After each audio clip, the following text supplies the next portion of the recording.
Uh-oh. Imagine unironically saying my mother was a homeless resident, laughing emoji, laughing emoji, laughing emoji.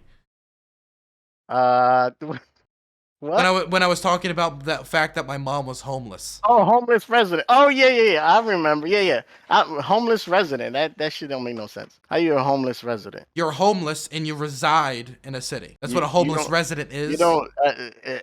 People who are homeless are not. Yes, they are. You just They're don't know what not. the word resident means. Okay. Oh, I don't. I don't So know. wait, is that okay then? If somebody attacked you, you can go Well, after the sexuality? if somebody's attacking you, right, and that person is gay, you're gay, right? I Oh. wouldn't call any other random person a gay person, right? Okay, let's say I said But fuck you're you. gay, huh? So if I said fuck you, would a proper response be that gays are No. pedophiles? Fuck What the you is fuck? not the same as calling somebody a racist. Okay, so Okay. if I called you a racist, does that now give you justification to say that gays are pedophiles? Why don't you just I was say, talking to you, and you said that to me. I would say that. well, then I think you're just homophobic. Hello, how's it going? Hello. How are you doing today? What's up, man? Not much. I'm just streaming at the moment, talking about COVID and such. How are you doing? Good. Looks like you had a little frustrating talk with the other guy. He can be a frustrating individual, but that's fine. Dylan, what don't you like about my YouTube comments? It just seems you just seem to always be very negative. That's all. Sorry, man. It's just look. Some of the things you say are kind of dumb, and I put it out there. You know. Okay, say one of them. All right, like that whole thing you did with that guy. What's his name? With the Sparky dude, that Sparky guy, where you're yelling at him for For what? for saying that gay and pedos aren't they're not in the same boat. Yeah, I thought he said that that they were tied and there's ties there. Yeah, I thought it was ridiculous. Yeah. And then you got Fluff. Could you send me his exact quote? I know we have it on record. But what's wrong with my response to him? And I didn't yell. I was very cordial the whole time. no, you ambushed him, man. You came on. You were like, "Hey, let's come talk." He was all like playing video games and chilling, and then you came out like, and straight up attacked him over this comment out of his blind side. And I thought that was kind of messed up because he comes on your panel and stuff, Mm-hmm. and you don't you need those conservatives to come on, but if you come in and stabbing them in the back. Stabbing him in the back. So me holding somebody to account to what they said isn't stabbing him in the back. I think the vast majority of people, if they saw that interview, would think that I took a very cordial approach. I slowed it down even when he had problems. And I gave him every opportunity to leave at any point in the interview. And I think the vast majority of left-wingers would have been raging out in a conversation about the things he said. I mean, he was putting his guns to his head. He was going on about how the ties. Yeah, I agree. That was stupid. Yeah, and so I was very cordial, I think, the whole time. He specifically said, I firmly believe that the LGBTQ has pedophilic tendencies. If I said that I think you, sir, have pedophilic tendencies, I think that is something you would probably want to call out. Yeah, no, I understand that. But my point, what I think he was trying to say very sloppily was that the pedophile regiment of people are in that type of group of people. The sexually weird people. So that's what he was trying to say. I don't think he was trying to tell you that you and people who are gay or whatever are pedophiles, but just that those type of people are in that group. He says that the LGBTQ plus have pedophilic tendencies. Yeah. He said it. So that basically he's saying that the queer community has a tendency to be pedophiles. And, there's a lot of history with the queer community being called pedophiles that has led to lynchings and a bunch of hate crimes. And police departments used to even make propaganda footage about how fear the gay, they'll molest your children.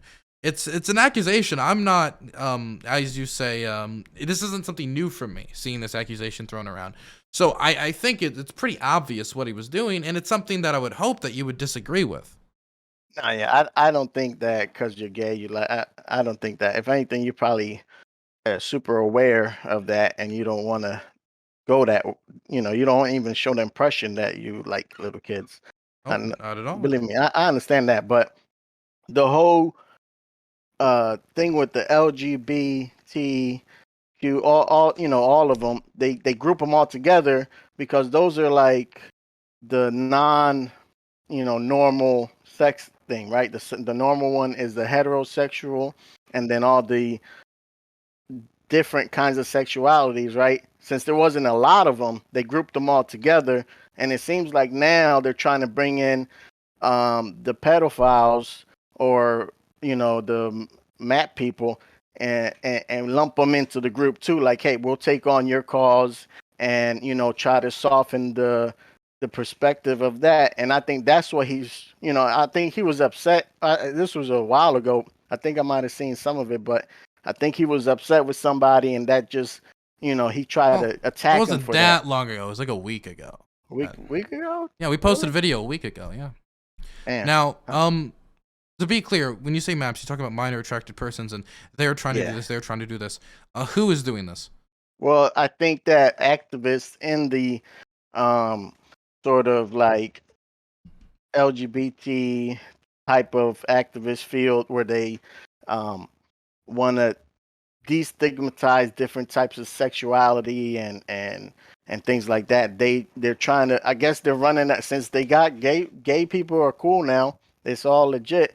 Now they're trying to. They brought in the trans people taking over all the airwaves.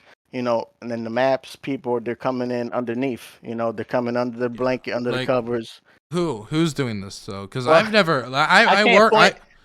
Yeah, but the thing is, I walk in these circles. I've never had this conversation with anyone in queer activism. Well, And you the know and what I'm the and the talking but about. the author he's talking about, he said that he wrote a book that advocated for this, and then I asked for quotes, and he couldn't provide quotes, and I couldn't see I saw no evidence that this person was even this individual, which is one person, not the community, was claiming that we should bring this under the label. This was a person who was talking about how people who are attracted to minors they should destigmatize getting treatment for these individuals, and I don't know how that at all has to do with queer people. I think that just it being on the like just because and I know like I don't follow these things. I follow a couple streamers, but Huh? it's in my vocabulary. I know what these maps are. You asked me two How years did you ago find out about them, by the way? on the stream. I'm listening to you guys, listening Listening to to us, and what and like why specifically? What about it got your attention? Was it a positive story? Was it all coming together and saying, "Boy, it, we sure do love pedophiles," or what? What was the story? well, the story was people are trying to help pedophiles and get them like some sort of way to get therapy, and so they thought maybe changing the name or the way people understand it will help, which I understand, and I think fine, Yeah, okay, I but think that makes sense. I mean, it would mean less children get molested. I'm gonna be all yeah, for it, right? no, I'm down with it, but I don't see why people would group that with like gay, like I don't know why it's the gay people is the I don't either know why anyone would do that, but I also don't see anyone doing it. I've all right. Well, this is what gets me upset with you is you say I don't see it when Uh huh. if I see it, the other Sparky dude sees it, Okay, so there's and two people who've come to me that said it, that said they've seen it, and then I asked for evidence, and then like no one provides me evidence, and like well, he gave you that book. I mean, I yeah, don't but have then he didn't even give me the name of the book. He said a book, and I was like, "What book?" He's like, "I don't know." I mean, like that's not a lot of. I mean, I'm queer, right? I'm queer 200 and yeah. 365 days of the year, right? I don't know if you're queer. You could be. I don't know. Um, but Sparky sure isn't queer, and so I run in these circles constantly. I haven't seen it. All right. Well, that's fine. Well, regardless, I felt like the way you came. That's why I say, that's how I felt. I put it in the YouTube comments. That's how I redress my grievance with with the government of YouTube, of Twitch and YouTube. I put The it in the Twitch chat. government, the Twitch deep state. Yeah. Okay. Next, well, the one that you replied to me was for that lady or that girl you're talking to, Brittany. Yep, Brittany, And the alt yeah, right oh, bro, commentator. Yeah. bro, yeah, she. I think she laid a good case out for why it's important to have those spaces for people who have pretty disgusting thoughts and things because otherwise those people, nobody wants to talk to them, but they want to talk to somebody.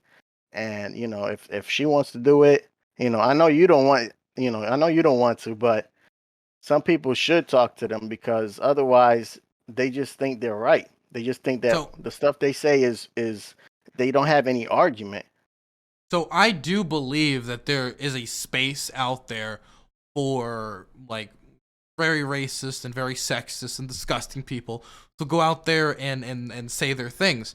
But I find the idea that we need to force private companies to host, say, racists, sexists, or say people who advocate for pedophilia, maybe like some of the most disgusting people in the world, that these companies must host these people on their platform and allow them to use the tools at their disposal to grow their community. I find that a little ridiculous. I mean, if that's the case, I'm never going to invest or start a social media company knowing that I might one day have to support racists or pedophiles and have no terms of service to ban these people off my platform. And we can see in cases where racists, sexists, and pedophiles get removed off of Facebook, Twitter, YouTube, Twitch.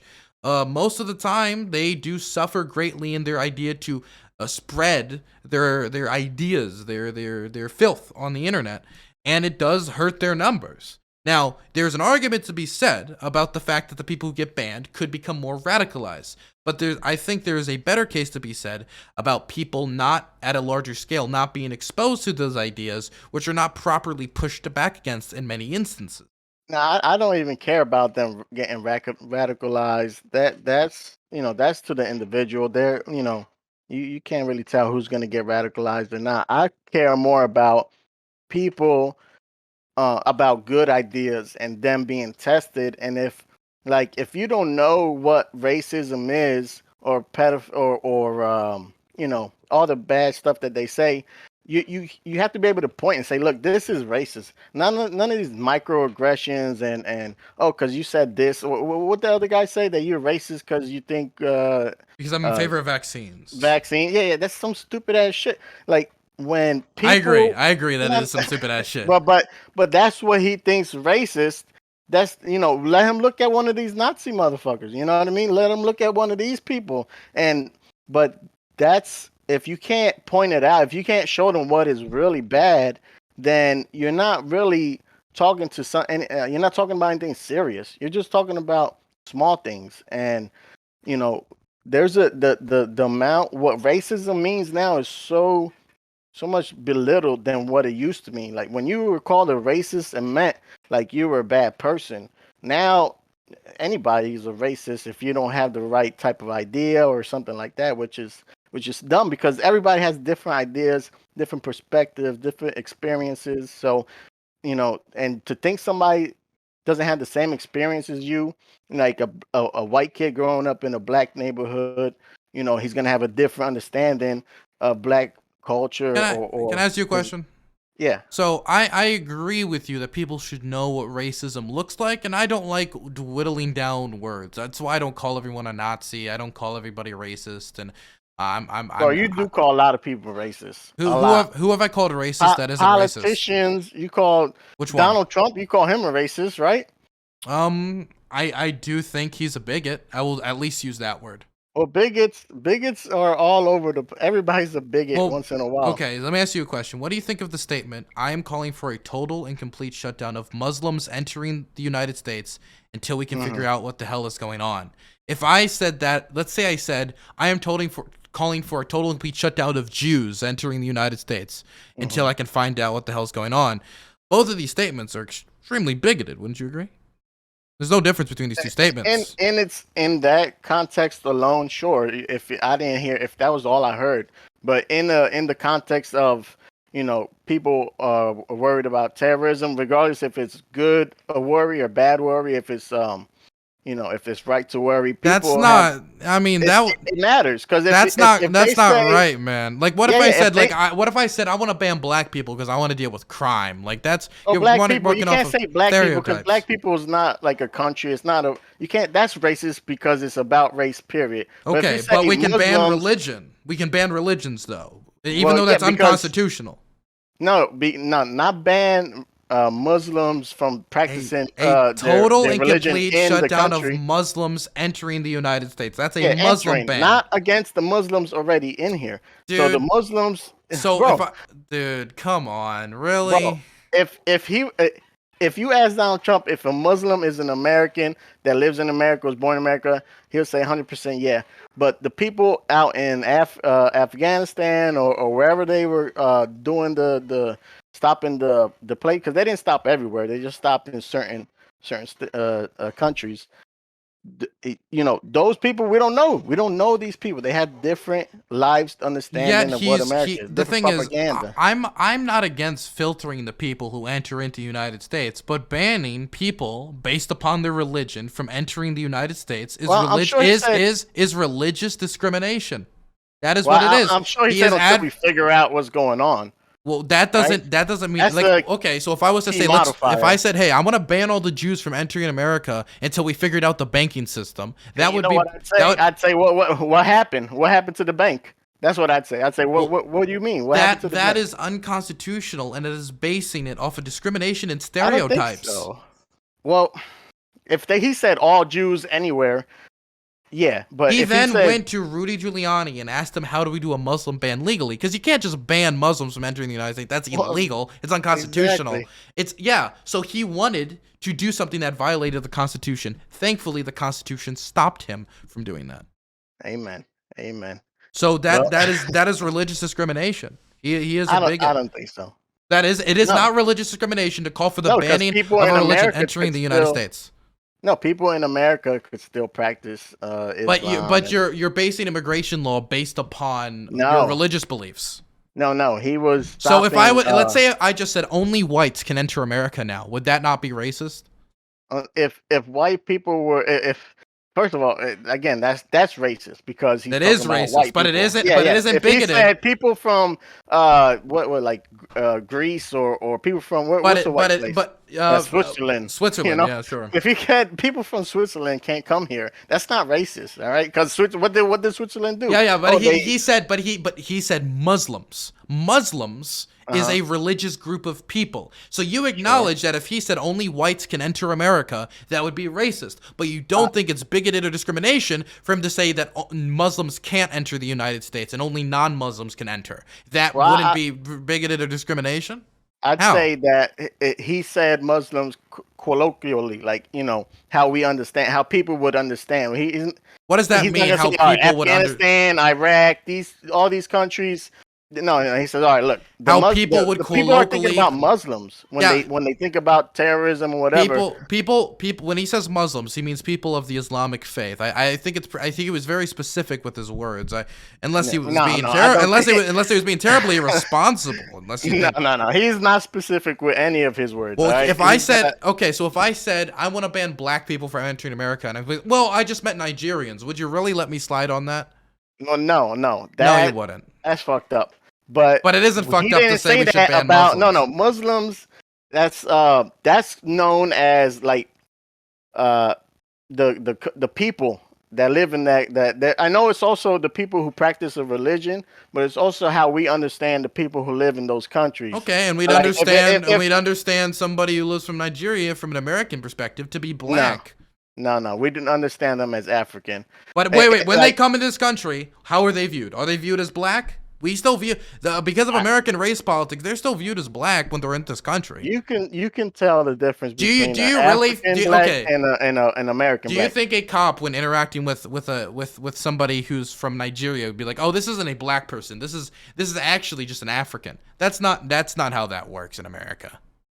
Cops Oh man, you see the color of the skin, and that's how it works. That's how this country that's works. well, yeah. I don't know about cops.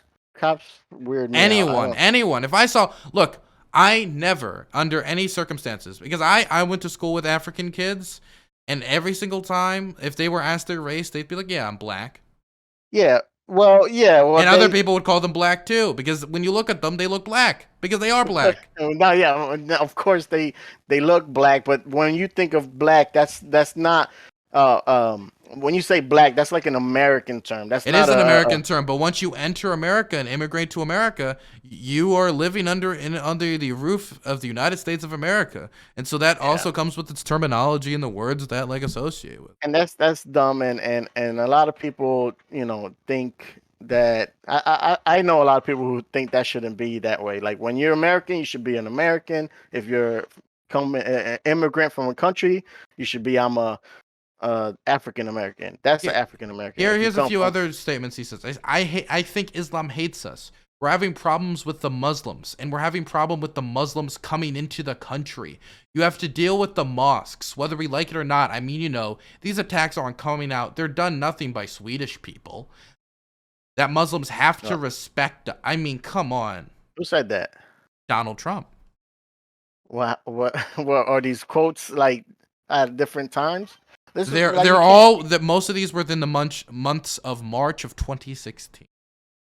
And what happened that the Muslims were on the radar? What happened that? What was the reason he's talking about? He don't talk about Muslims for no reason. He's not saying, "Hey, Well, fuck the Muslims." he did it to get elected because he No, can fearmonger on minorities. For example, George Wallace talked about segregation because he could use segregation to get elected. but segregation was a topic though. It was going Yeah, on. and I can't remember being what's going scared on. of Muslims. He used Muslims as a scapegoat No, to get he elected. didn't just go out of nowhere and say, "Hey." Mitt Romney did it with gay people. He used gay people as a scapegoat to try to get elected. Like this is not a new tactic using minority groups But as scapegoats. these are topics that are in the zeitgeist and in the media. You know what I mean? So if something was going on with Look, terrorism that's or not a things like good that, reason. If there was Yeah, a, of if there were course. if okay, so if there was a robbery at a local store, could I go like, look, we need to do something about this minority Yes. group that did. So it would be okay if I said we need to do something about the black people after a robbery at a store. Well, why would you That'd be say the okay black? because I'm trying to make a direct correlation here. Because But these that's are, what he's he not did. talking about. There was He's not talking there was a about fear Americans. about He's talking the issue. about another country. And so is it okay to be bigoted against them? And by the way, he says here, we're having a problem with the Muslims. We're having a problem with the Muslims coming into the country. Whether or not Yeah. that's about Muslims coming in, that's still discrimination. And you can't just be bigoted because they're foreigners. That's not a good Yeah, thing to it's do. discrimination, but it's It's not. definitely discrimination, yes. But that's not. Discrimination is not always bad. Of course, you're going to discriminate against people trying to come in. Do you think it's not bad discrimination to say we should ban people from a certain religion from coming into America?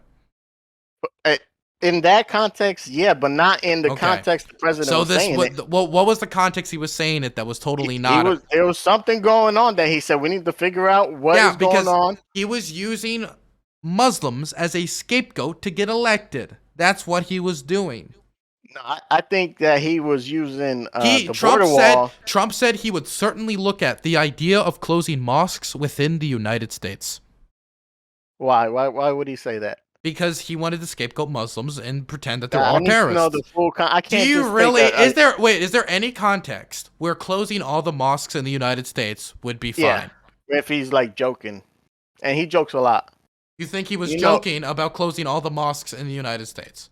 Well, he was joking when he said, "Hey, Russia, if you're listening," and then that was like he had to go to court and they had this trial against him. This was on a Fox fucking joke. Business interview about his campaign in 2015. How could this have been joking? Well, we'd have to listen to it, right? Fluff, if you could send me the interview, I'd appreciate it. But I'm telling you right now, it was not a joke. Well, if he said it like that, then that's Discrimination, and that's no, unconstitutional, and that's worse than bigotry. yeah, that's bigotry. That's bad bigotry, and that would be that's wrong. But Why do you think he but did then it? look, though? but, all Let right, me but ask you this something. goes to my point because then you could He point to that. said a But month. listen. By the way, he said a month later that he was open to the idea of creating a database of all Muslims within the United States. Okay, all right, but then then this goes to my point. See, he said that, and people aired it.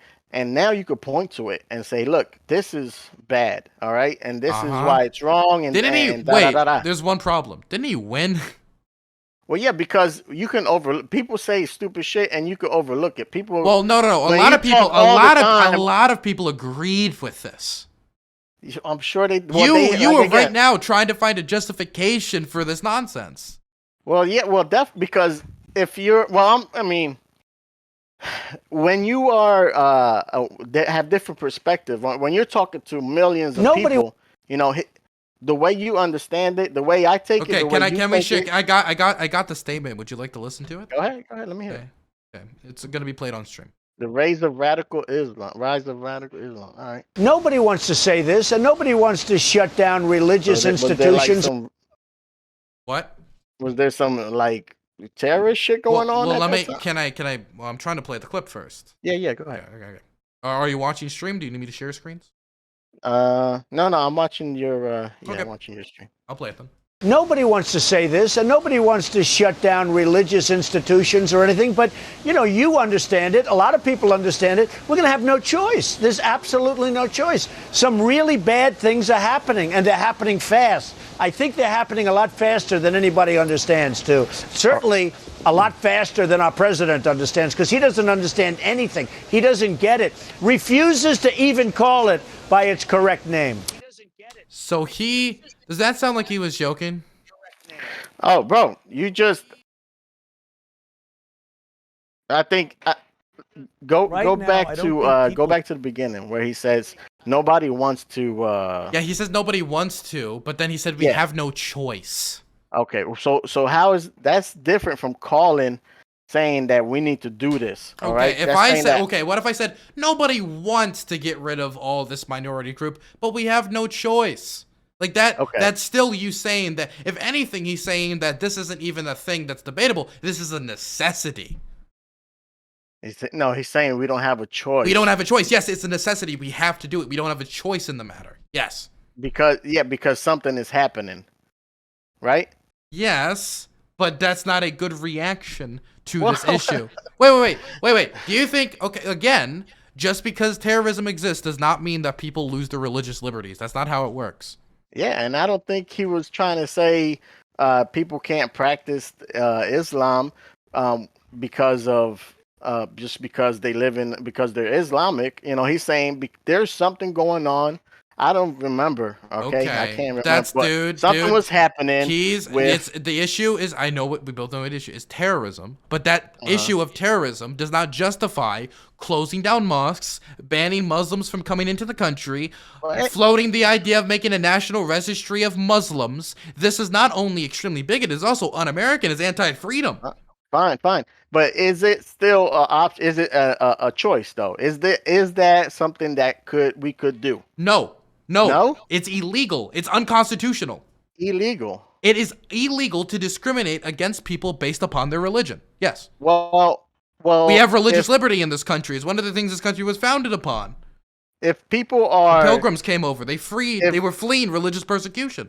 All right, but listen to this. If the most damaging terrorist attacks came from a certain group of people, right? Wouldn't you be profiling those type of people more than, like, say a 90-year-old black grandma or white grandma? Right? The majority of terror attacks in the United States comes from right-wing groups. Do you think that means does that mean we should make a national registry of Republicans, and we should ban Republican meetings or something? Do you think we should do that? I don't. I'm against that. I'm against it. I'm against taking all the right-wingers and doing that. Listen, if you're against that, means somebody is for it, right?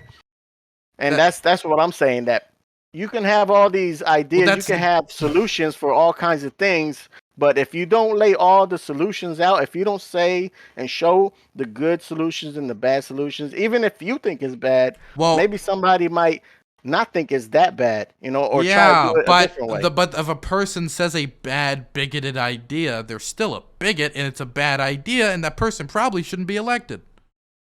I think that the things that you think are bigoted aren't always that way. Well, And this was very bigoted. depending on the context, like people calling There's no saying that context about this that would make it not bigoted, man. absolutely.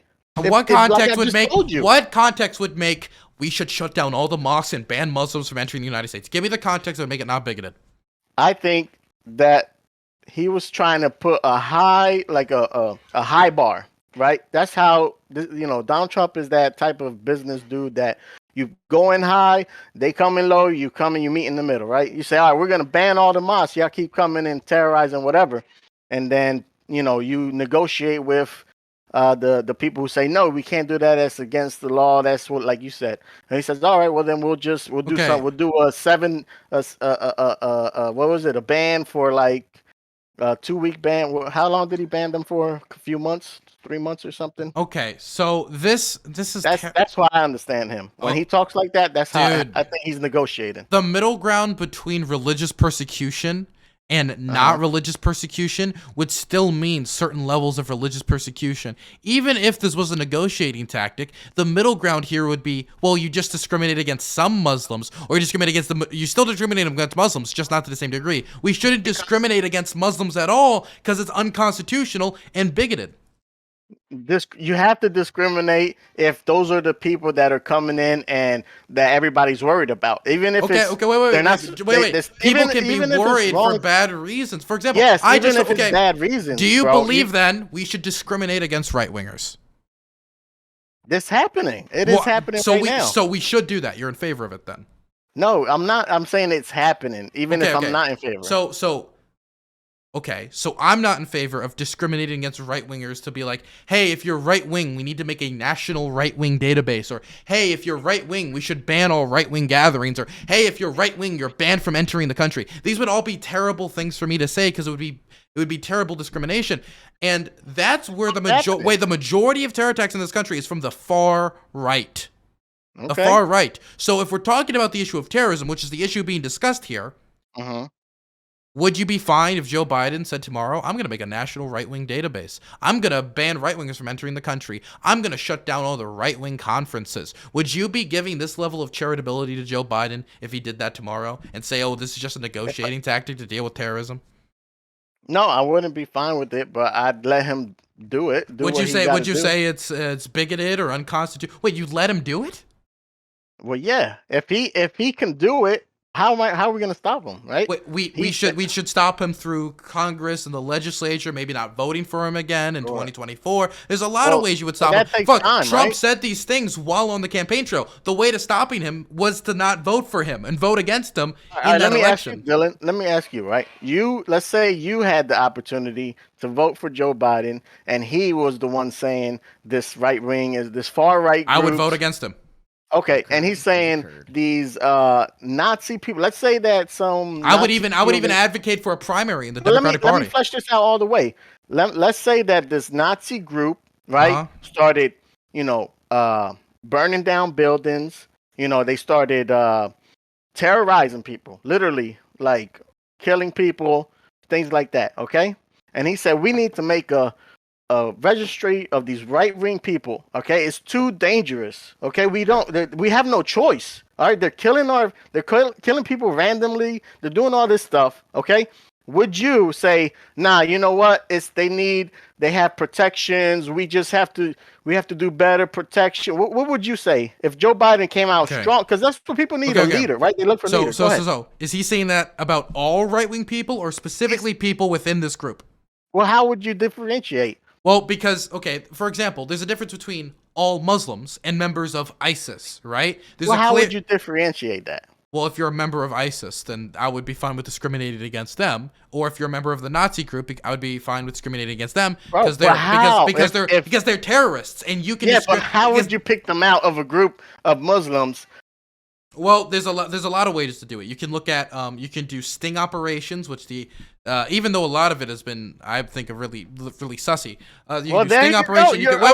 Let me finish. Okay, I would say you do sting operations. You shut down recruiters. You try to arrest people at airports who are going out to try to go to do terror attacks. You let the FBI do their job, right? Yeah, which is different than every single Muslim. Like if There'd be a Dylan Burns with a Dylan Burns saying, "Oh, this is discrimination. They should not be doing that to those people." when right? did I wait? When did I ever say it was discrimination to lock up You just- ISIS members?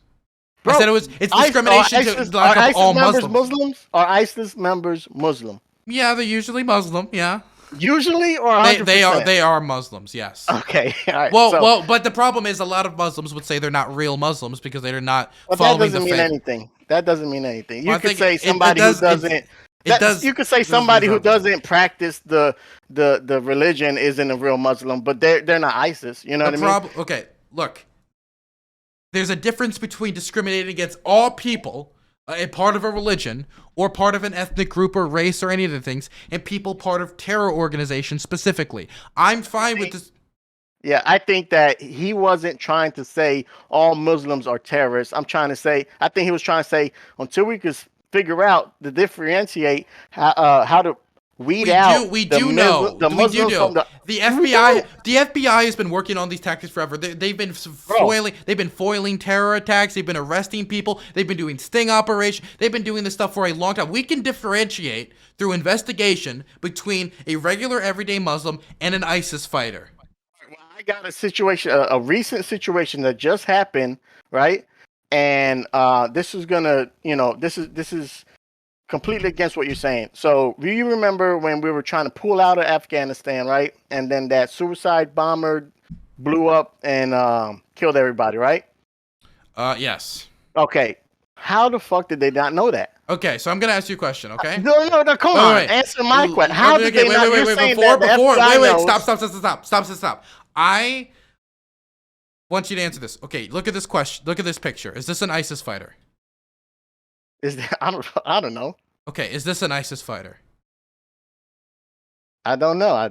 You don't know if this is an ISIS fighter. Oh, that guy. I think you got a little delay. With the black flag. You know what? To me, yeah, I would say but let me say, let me caveat it with I don't know if this is a meme because I could show you 10 other meme pictures like this, So you never know what the hell is going on. You think these are possibly meme ISIS fighters? No, I think these are real ISIS fighters. I'm saying that if you just show me a picture and you say, "What do you think this is?" Okay, you're never gonna get that in when you're looking for somebody in the real world, right? So the thing is, I actually did an interview with somebody who was on the ground during the pullout from Afghanistan, who said that here's a few ways you could find out who and who isn't ISIS fighters. One of the things that they did in the airport was they put yellow tags on people who were supposed to be there. Another thing they did is they looked at the communication for local ISIS cells, and there was communication about them possibly. You don't think that there is discrimination? You don't think that putting yellow tags on people that are supposed to be there is discriminating? That's discrimination right there, right? Discriminating against ISIS fighters and terrorists, yes. Bro, they don't come up with the fucking ISIS logo on their chest, right? They dress like people. But, okay, so what you're trying to do is justify discrimination right now. You're trying to say that, look, there's certain types of discrimination, like discrimination against literal terrorists, that's okay. Therefore, discrimination against entire ethnic groups, races, and terrorists, and Muslims, not terrorists, is fine. And that's what you're doing right now, and it's not working, man. This is the weirdest, most. It's necessary. You're saying it's necessary to discriminate against Muslims. If you're trying to do some sort of like protection or security or some screening, you have to discriminate. There's no other way. But what you do is you look at terror watch lists, you do investigation. That's how you do it. There's something in this country called due process, which every single American has a right to, and you're advocating for getting rid of that. What? Yes, you are. You're saying that anybody who's a Muslim should basically lose their due process, and we need to discriminate against them. No. What about warrants? You have your day in court. I'm sure. Look, these people who get stopped at the place or at the airport or whatever, they get to explain. They get to talk. They get to say, "Hey, this is me." So every Muslim should have to go to court to see if they're one of the good Muslims. No. That's not what I'm saying. I'm saying, if you're getting discriminated against because there's some sort of heightened. By the way, Fun One, I see you in chat. You better get in the Discord too, buddy. Okay, we're doing them all today. Continue. Yeah. So if you're looking for a certain type of profile, right, a certain type of person, and one of the descriptions of the person is that they're Muslim, right, which is the most general.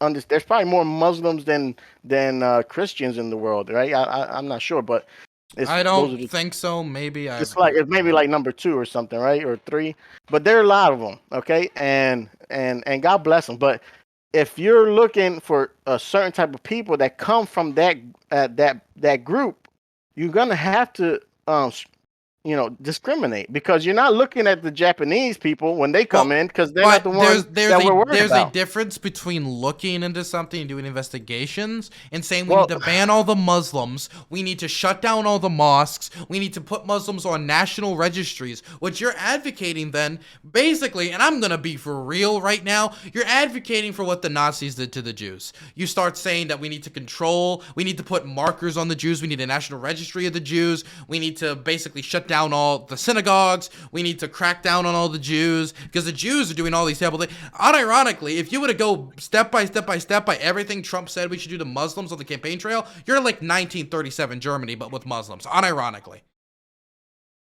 well, yeah, what Hitler did with the Jews, that was discrimination, That right? was, but would you say that was bad discrimination?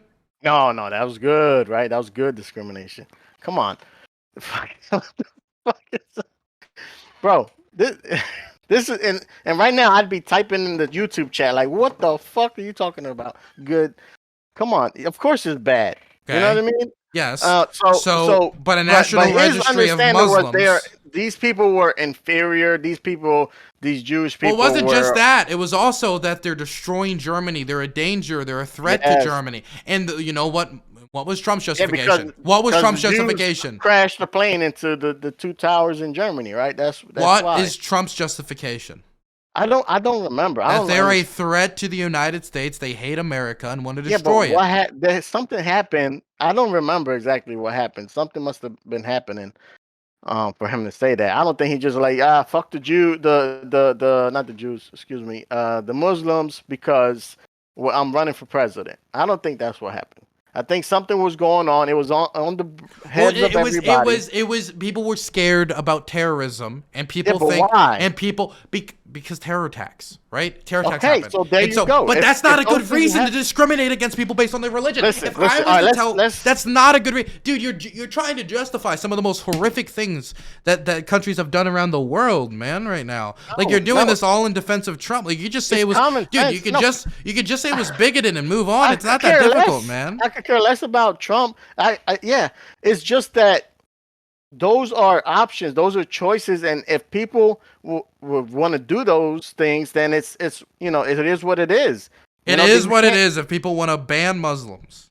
Well, if they're terrorizing, if that's what they're worried about, then But the problem is terrorists are doing terrorism, not all Muslims. Well, okay? you can't cannot describe a terrorist. Okay, I cannot describe a terrorist. A terrorist is somebody who tries to use terror to do political violence against civilians, usually part of non-governmental organizations. What's it look like? What do they look like? They can look like anybody. They can be anybody. So you're telling me but if we use that justification, then we should make a national registry of everyone, take away everyone's privacy. Then you support the NSA, I guess. How many Japanese people are terrorize the country, right? How many Hindu people or again, South the African majority of terrorists in the United States are white people. Okay, well, fine, but that's not what. Should we make a national registry of white people? Okay, well, let's say Joe Biden was like, "Hey, these white terrorists, right? We need to do something about it." Yeah, and I would be against him if he said we need to shut down all the churches and we need to make a national registry of white people. No, I'm not for the. You sound like Dick Cheney right now, my guy. What do you mean I'm for the terrorists because I'm against the security state? What do you mean? Okay, so you're saying that. By the way, we did do this. Actually, do you know about Japanese internment during World War II? The justification you're using was the justification for Japanese internment. Sure. Well, that's what happens, man. Those are choices that people make in the heat of the moment.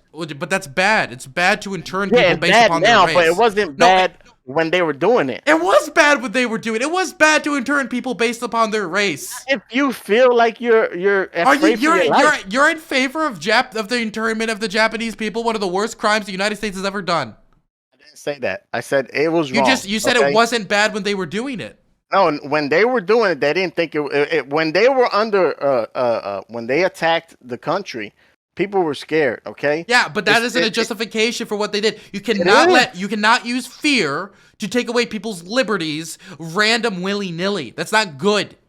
Okay. All right, Dylan. Now you see this is where you're going. I sound like the conservative. I sound like the random conservative here right now. I feel like the because Republican. What you're saying is that you can't arrest somebody for like attempted murder or trying to. I never said that. Because, did all the irrational. Japanese attempt to murder somebody? No, but you don't know who is a part of that. Therefore, we need to lock up all the Japanese. And that's what that was their best solution. Yes, at that time. It was not the best. You know what the best solution would What have would have been the best solution? Not locking up all the Japanese. Okay, so just living in fear. Well, they were living in. Do you think locking them all up got rid of the fear? If anything, it intensified the fear because it made people think the Japanese in their country, American citizens, were their enemy. That was a bad thing to do. I think that okay, but afterwards, right? Afterwards, they saw that it was wrong. Okay, and then we gave them reparations. Yeah, so we shouldn't have done it in the first. We should have never done it in the first place. About it, it's in the history books. All right, so the thing is, you learn, you make decisions in the moment, in the heat of the moment, and it's no right or wrong. It's what you think is right at that moment. So when they were rounding up all these people, I don't think nobody wanted to do it, but nobody had a better idea. Okay, and again, with the Muslim terrorist thing, I don't know exactly 4 or 5 years ago. I don't know what was going on 5 years ago with that to bring it. We'd have to go back and look it up. But there's no justification to take away people's liberties like that. Because, dude, are you an American? Yeah, I live in New Jersey. Okay, so do you believe the Constitution is good in any way? Of course. Okay, yeah, but so the Constitution gives you certain liberties. Freedom of religion, freedom of speech, and what we're talking about right now would be against freedom of religion, right? So what you would need to do the things that Donald Trump are doing is to completely reform the Constitution to say, actually, freedom of religion does no longer exist. No, because the Constitution is the law, right? And then they have the Supreme Court, right?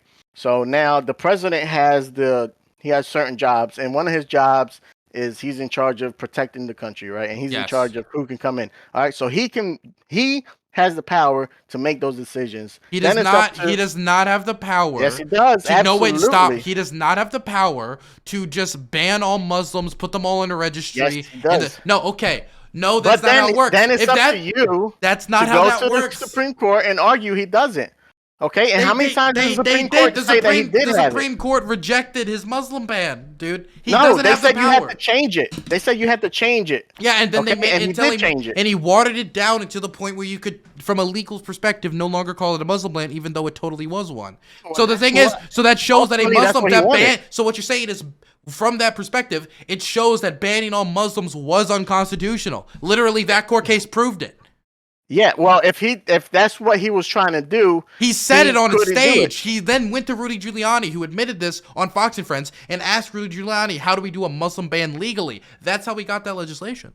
Yeah, well, that's again that your perspective of it is he's trying to ban Muslim because he don't want Muslim people, and there's a different perspective, right? There is not, dude. Jesus Christ. We don't want Muslim coming until we know who are the terrorists and who aren't, right? Yeah, and that's terrible. Well, you were the one saying that Okay. That's a good thing. No, I never said it was a good thing. I said it's good to filter people. I never said it was good to discriminate based upon people's religion. Are synonyms. Dude, they're not. Dude, you know exactly what I mean when I say discrimination. Okay, if I see somebody with a bomb, I'm discriminating against bomb holders. Okay, but I am not fine with just discriminating against people based upon their religion. That's not good. I got you. All right, man. Look, I see it's where it's too much brain power going on over there. Yeah, I mean it's not that, it's really not that bad if you think just don't try to put any emotions in it. You It's try to be very bad. logical and rational. You just made an argument for Japanese internment like 10 minutes ago. No, man. no. I said that at that time, those people decided that was the best. And was it a good action. or bad thing to do at that time? I said it was bad. I said no at that time when they made it. Okay, no, I think it was bad, but that was a decision that they made. They had to make. Okay, you just did what Trump did when he said that's a decision they had no we choice, have to make. right? Yeah, you just basically said what Trump says. You said they had no choice. They did have a choice. One of the options was not locking up all the Japanese. Yeah, do nothing, right? Basically, do nothing. No one said to do nothing. If there was somebody working as a spy for the Japanese government, then you arrest them and interrogate them, right? Yeah. We've gone to war with a lot of countries, and we have, for example, if I saw a Japanese guy with a sign that said spy, yeah, I think you do an investigation, okay? For you, it's like any Japanese person needs to be locked up because they are potential spies. By the way, they did studies afterward showing that Japanese internment basically did nothing to protect America, okay? That internment did do nothing to increase our national security. And we've gone to war with a lot of countries. We didn't lock up all the Germans during World War II. We didn't lock up all the Romanians. That wasn't an option. Why wasn't it an option?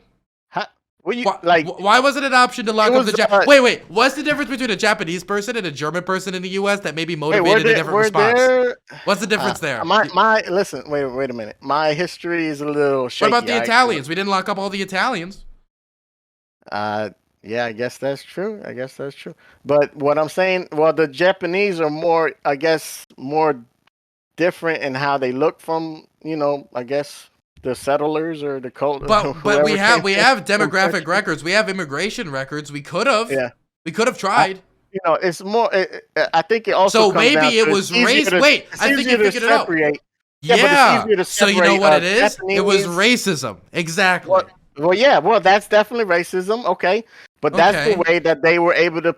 It's easier to pick out a Japanese from a group of white people than to pick out an Italian or a German out of a group of white people, and right? So racism it's motivated easier to do it that way. And if you know what they look like, and you see a group of people that look like that, that's racist. That's Can I ask you a question? Did you do that? That's what you do. Did you vote in the last election?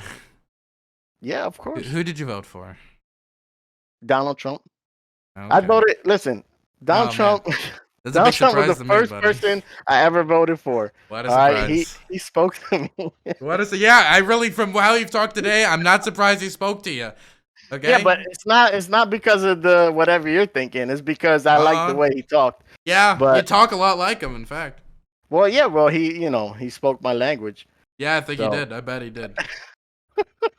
What, the racist language, right? I mean, like right now, it's like I still like. Here it is. Here it comes. Go ahead. You just tried to justify Japanese internment live in front of 400 people.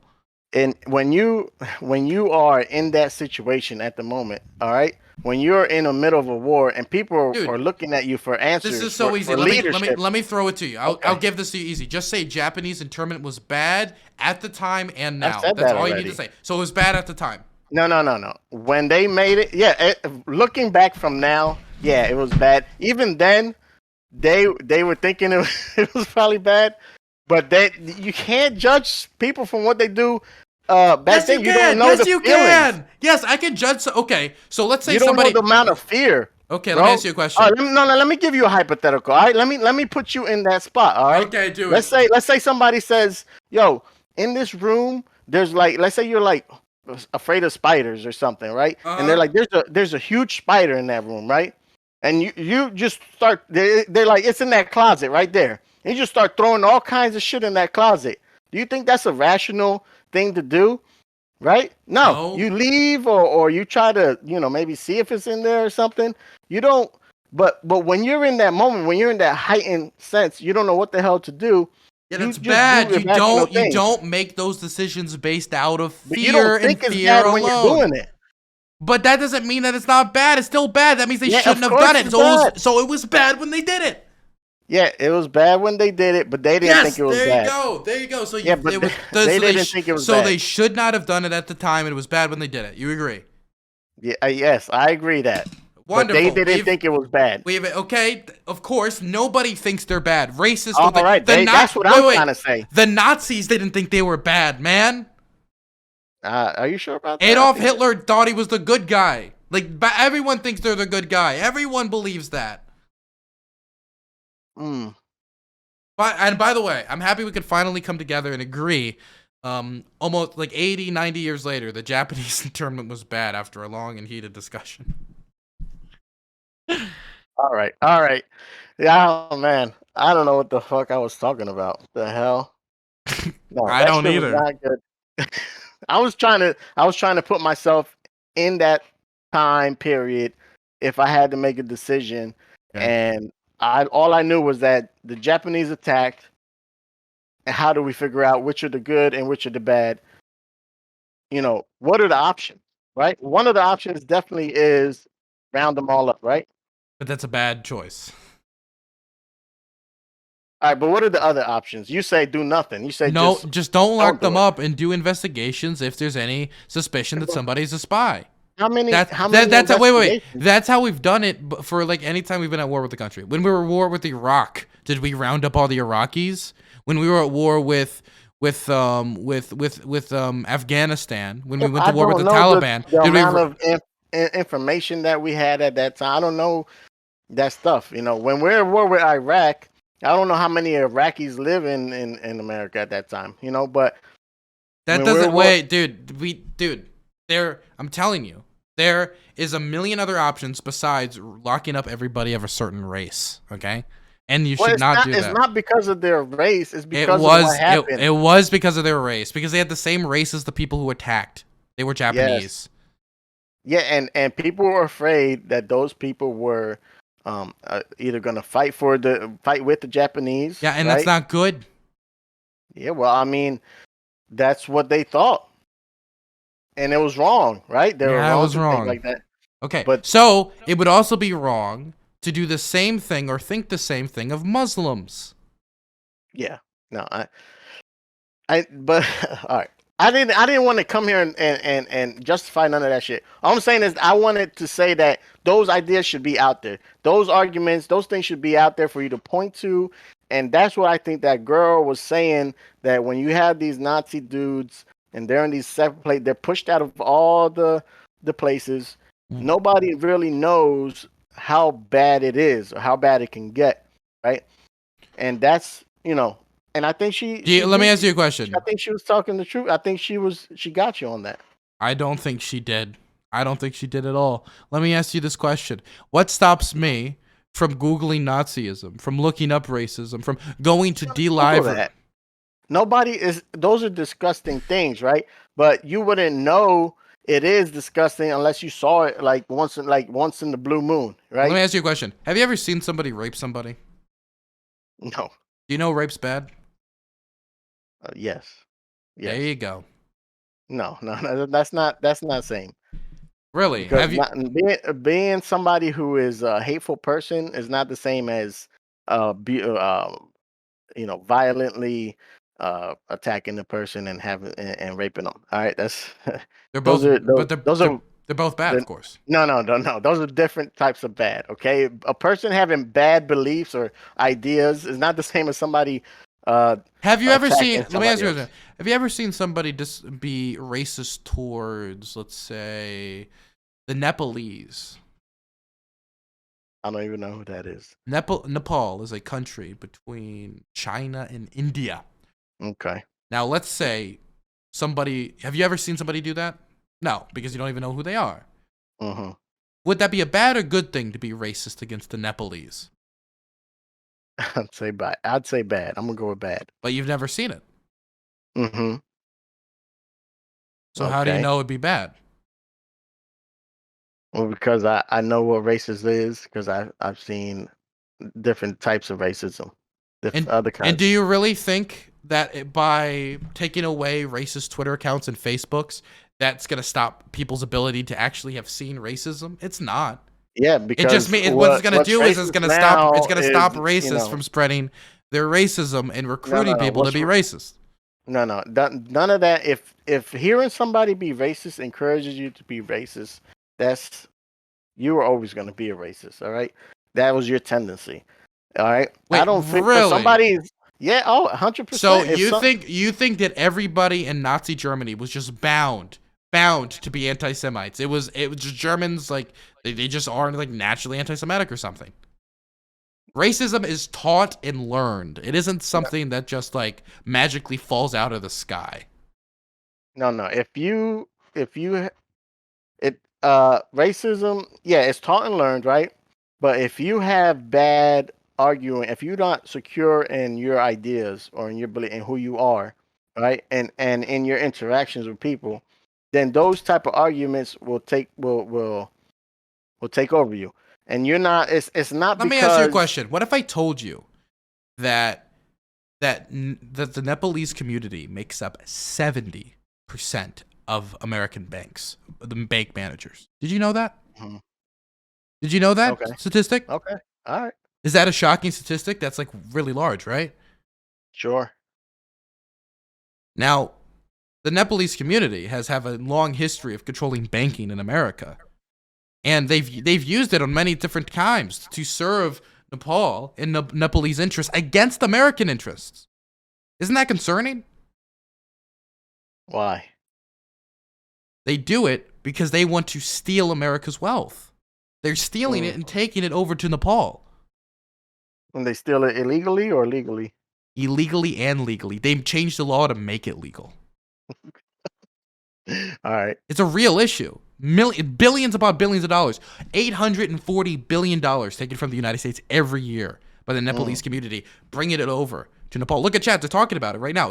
It's pretty ingenious. Isn't that crazy? Something should be done about this, right? Yeah. You think so. You think so? Yeah, let's do something about it. Yeah. Everything I just said was a fucking lie. Everything.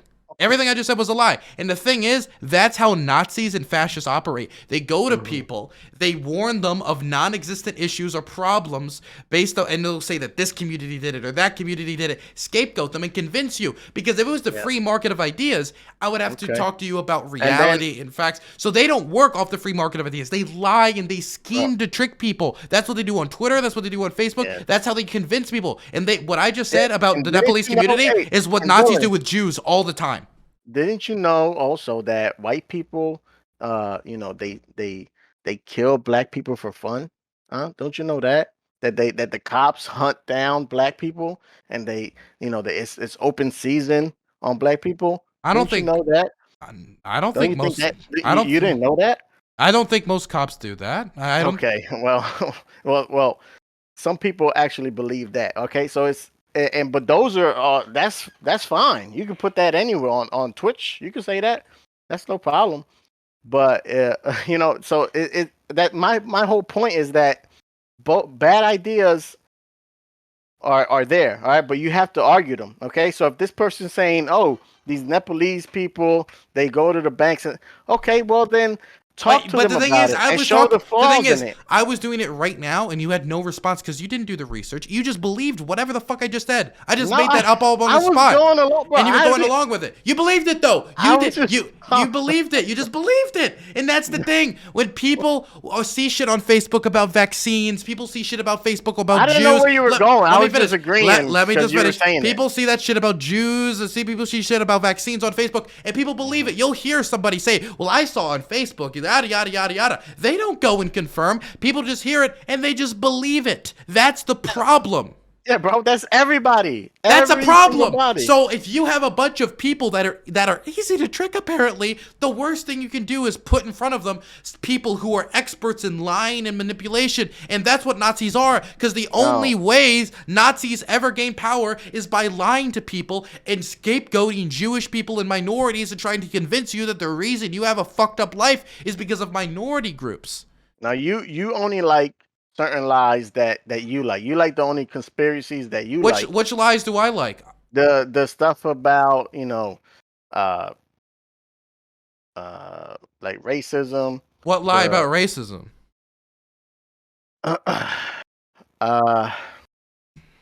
Like the things that you can take your time. Take your time. Let me take my time. Take your time.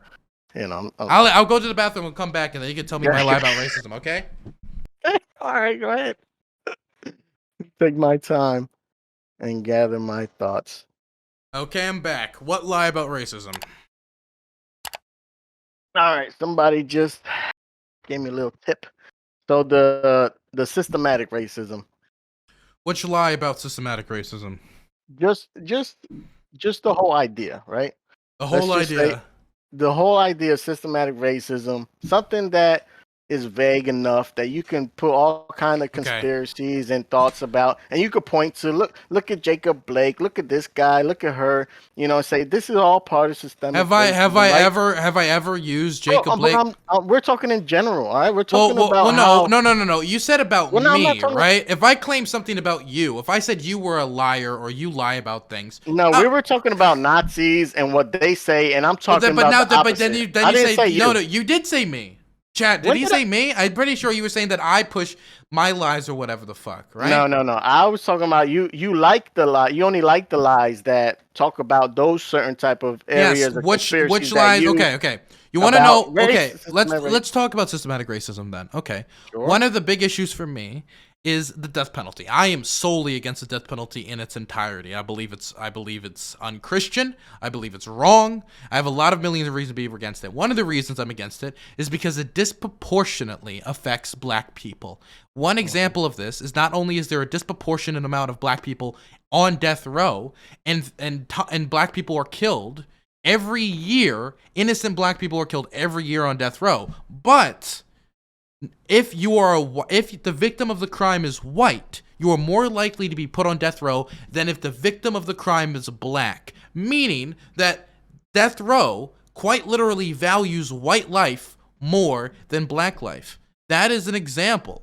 That's an example of some conspiracy, right? And that's the left wing type conspiracy. That's the conspiracy you're okay everything I just having said Twitch was play, right? How is it that everything I just said was factually You just correct? said that the death penalty favors white life, right? It does. What I just said was okay. statistically correct, though. Now you're gonna have to prove that there's some law or something that says white people white people have an advantage over black people. Wait. Don't show me statistics and saying there's more black people than white. There's all kinds of other reasons that could be the case. Can I? Right? There's a whole context to all that, right? Okay. But you're just picking out a certain thing and making a point about it. When right? did I ever say that there is a law saying black people need to be executed at higher rates? I never made that claim, and I've never made that claim. Jesus fucking Christ, okay? Go ahead, sir. Go ahead. If you say somebody likes lies, you usually want to, back it up.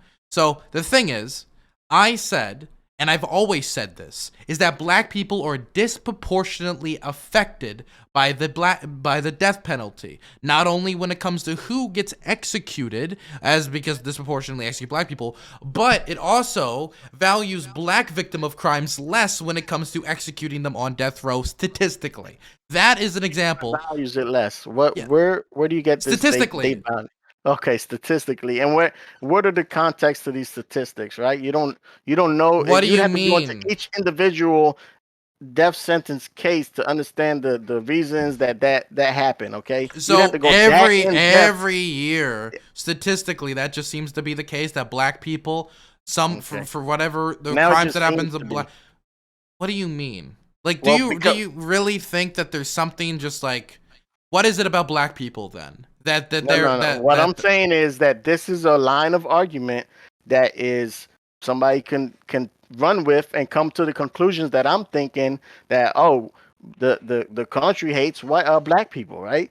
That's what I'm saying. And then there's another line of argument that counters it, right? And that's fine. What's that line? What's that line of argument then?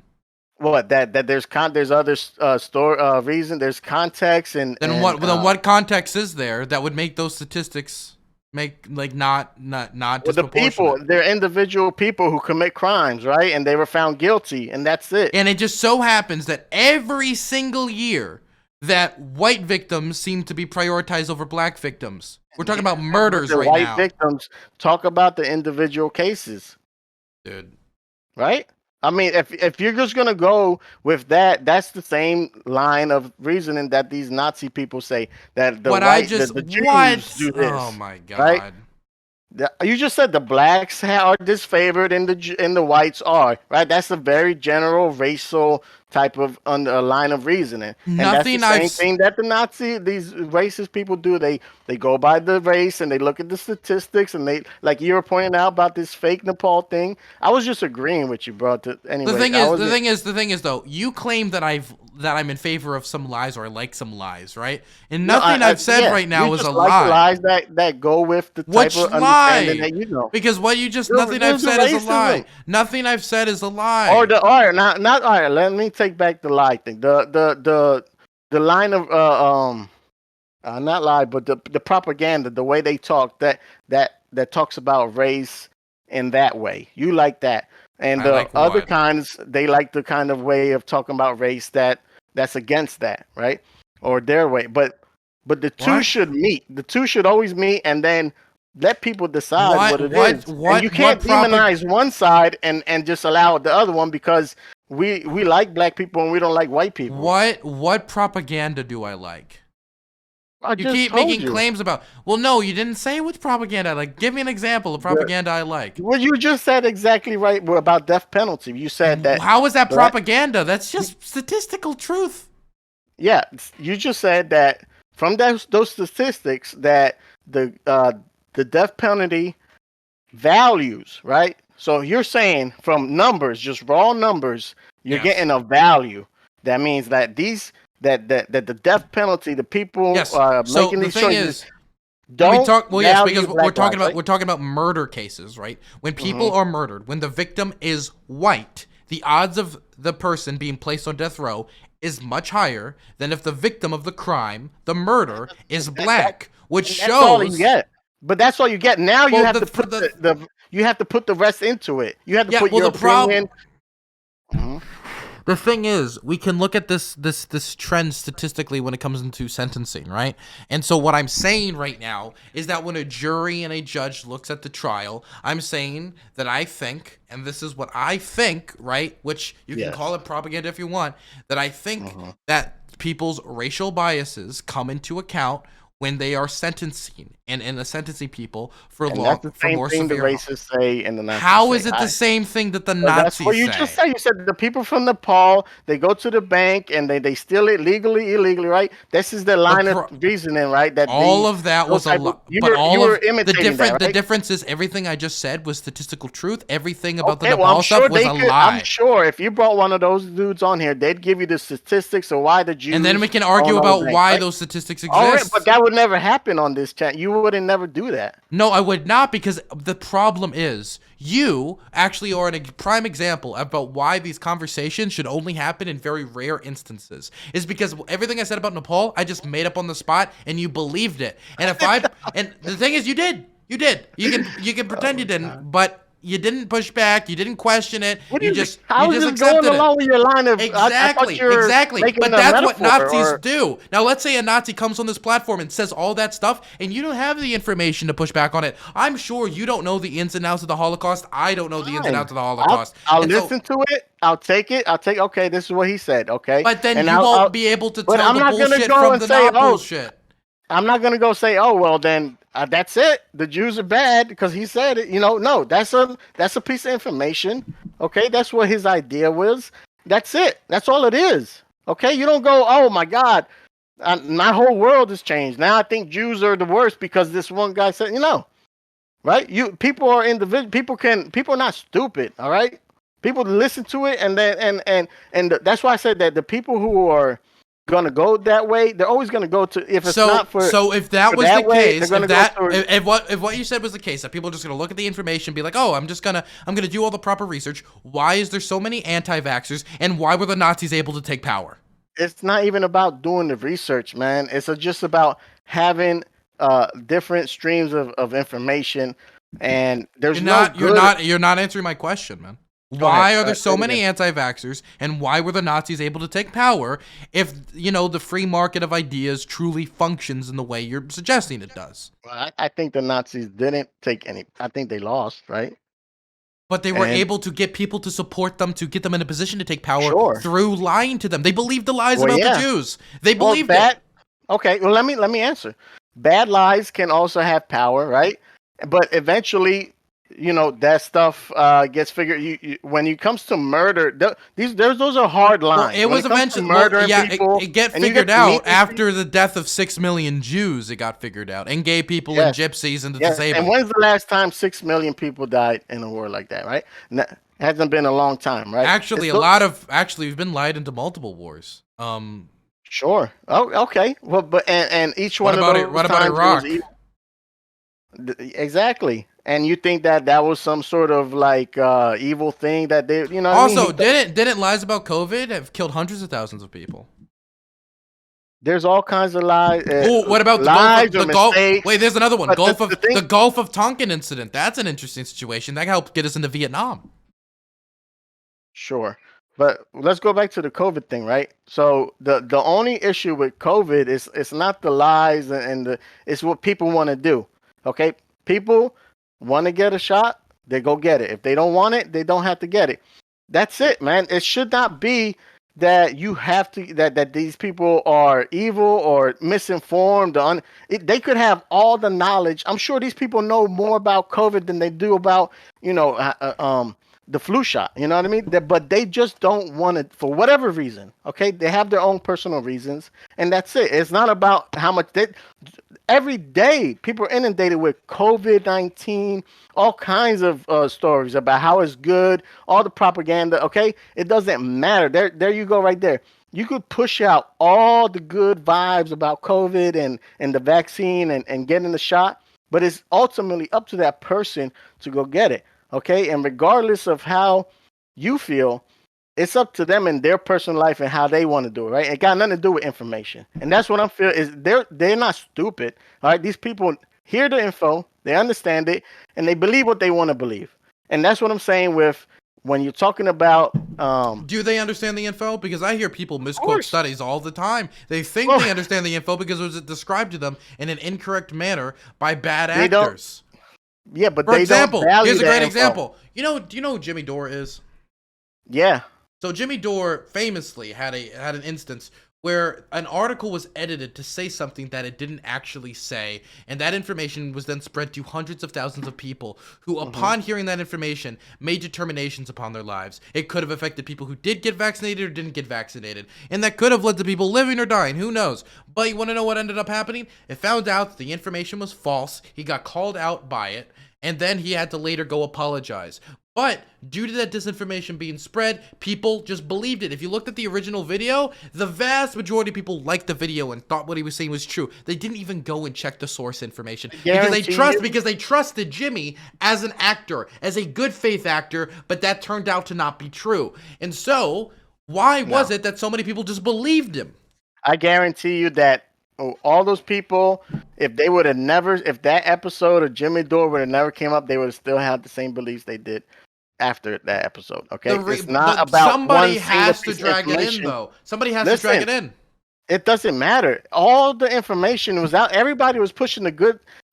When Donald Trump was pushing the warp speed thing, and he was telling everybody, "Wait till this vaccine come. We're pushing. We're trying to get it here, right?" And there were people pushing against it, right?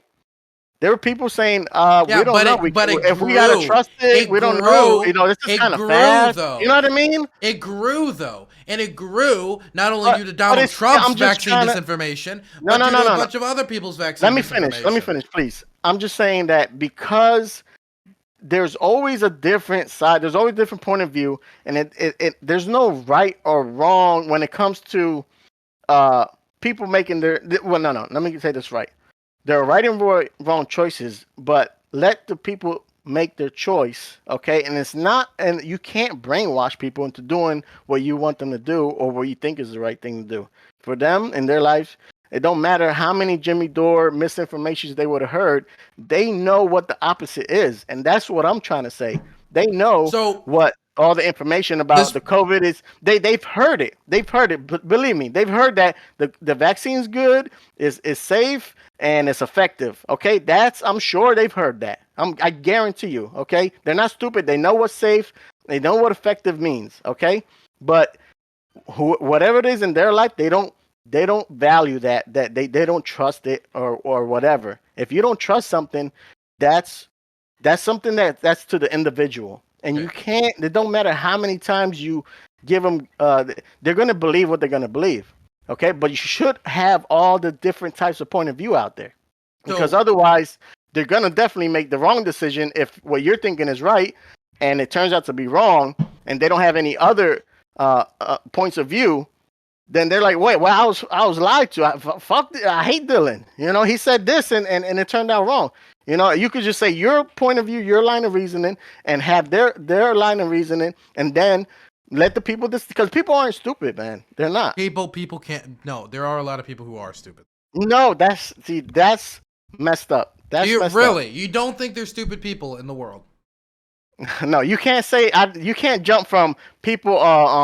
No, I said there are. I said there aren't any stupid people. No. There are stupid people who believe bullshit. There's people go online. There are smart people who believe bullshit. You just talk for so much, okay? I let you fucking go on your spiel. Can you let me speak, please? Absolutely, go ahead. So Okay. sure. So there are people who believe bullshit, who aren't even that hard to trick, sadly. They'll see a Facebook post and they're like, wow, this must be true, and they go with it. I've seen it happen to a million different people, okay? And they believe bullshit, okay?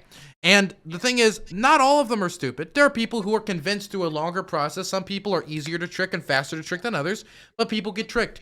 And the thing is, when you talk about, like, well, I'm sure if there was a certain amount of people who saw this video from Jimmy Dore, if that video didn't exist, they would have all still believed that. We don't know that. People are brought in at different points in the movement. There has to be somebody who introduces somebody to vaccine skepticism, and then they bring in more vaccine skeptic information to dig them further into the rabbit hole, and or make them compound their beliefs. For example, during the Nazi Party's rise, and this is a great example of this, there were, like, people didn't just automatically out of nowhere just become anti-Semitic. There was a history of anti-Semitism in Germany, but people were able to introduce people to it. People were able to drag them in, and then once they had them, they dug them in. So until then, when they thought they were so invested that they just couldn't afford for it to be wrong. Right? They were dug in too deep. And so the idea that nobody was introduced to vaccine skepticism, or the idea that vaccines are wrong out of that video or through Jimmy Dore's commentary generally, I find that ridiculous. Jimmy Dore is one cog in a large machine of vaccine skepticism and vaccine anti-vaxxers.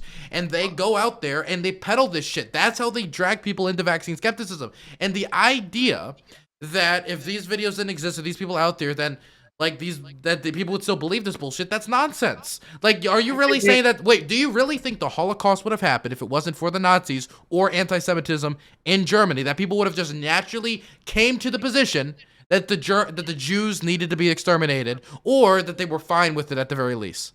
I think that goes to my point, because the only point of view was that Jews are bad. You couldn't say anything else. Okay, that was what that narrative was over there. There were no other people freedom of speech and saying, no, wait, Jews. I know this Jewish person. This person's good. Okay, this person, Nazism is, to my point, about free speech. When you go, I will say Nazism is to your point. Okay. Yeah, I'm getting. All right, but listen, people are skeptic. Initially, I think people are skeptical without even knowing anything. If you tell somebody, hey, they're just gonna be like, what is this? Who is this person? Why?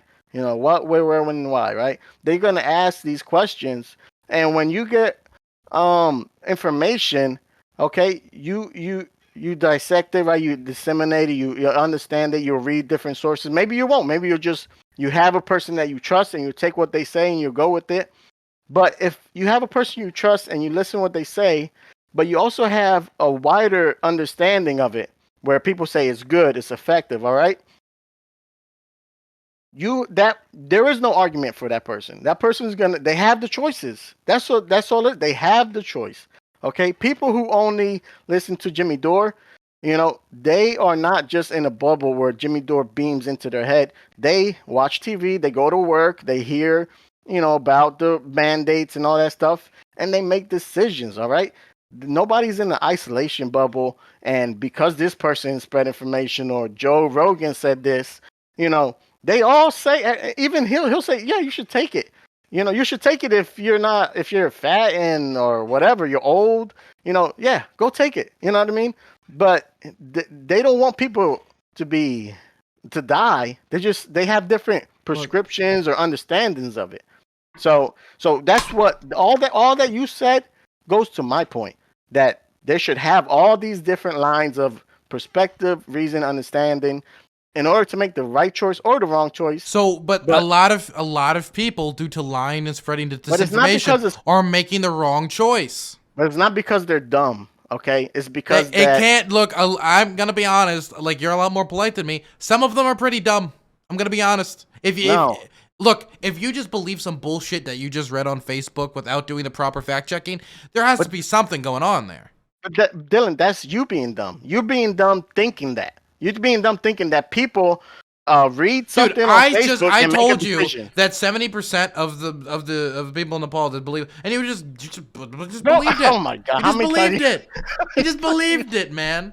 I thought you were going through like a metaphor. I was following. I was like, okay, yeah, okay. I guess we should do something. Yeah, I thought you were trying to get to a point. I wasn't believing that anyway. Whatever. If that's what you think, fine. But I'm saying that people aren't dumb. You should trust. You shouldn't have such a low expectation of all general I'm saying, public. Look, there Maybe are some. If we lived there are in, some. Look, all I said is that there are some people that are dumb. Do you really think that nobody who believes this anti-vax nonsense is dumb? Do you really think they're all intelligent, like flowers? Really? Do you think these people who stormed the fucking Burger King are like Einsteins? Yeah, they don't have to be Einsteins. Okay, all these people went to public school. They all have an education, better education than a lot of poor countries. These aren't dumb people. I bet everybody in the poor countries, they take the vaccine because everybody tells them to. They have to, right? They don't make it. Those are dumb decisions. When you don't do anything just because when you do something just because somebody tells you, that's dumb. Okay, people have because you don't think they're making the decision you would make doesn't make them dumb.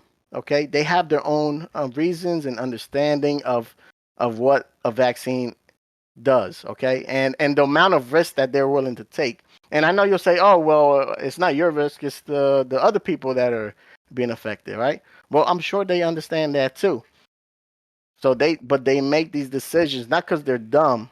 Okay, but because they have different sources of information. By the way, I'm not even advocating for any of these. Let's move away from this for a little bit. I think we've beaten this to death. So I never even said that these platforms, like these beliefs need to be banned. I just said that the idea that we need to force social media companies to host anti-vaxxers, to host pedophile advocates for pedophilia, like they're pro child porn. People, like, we need to force these companies to do it.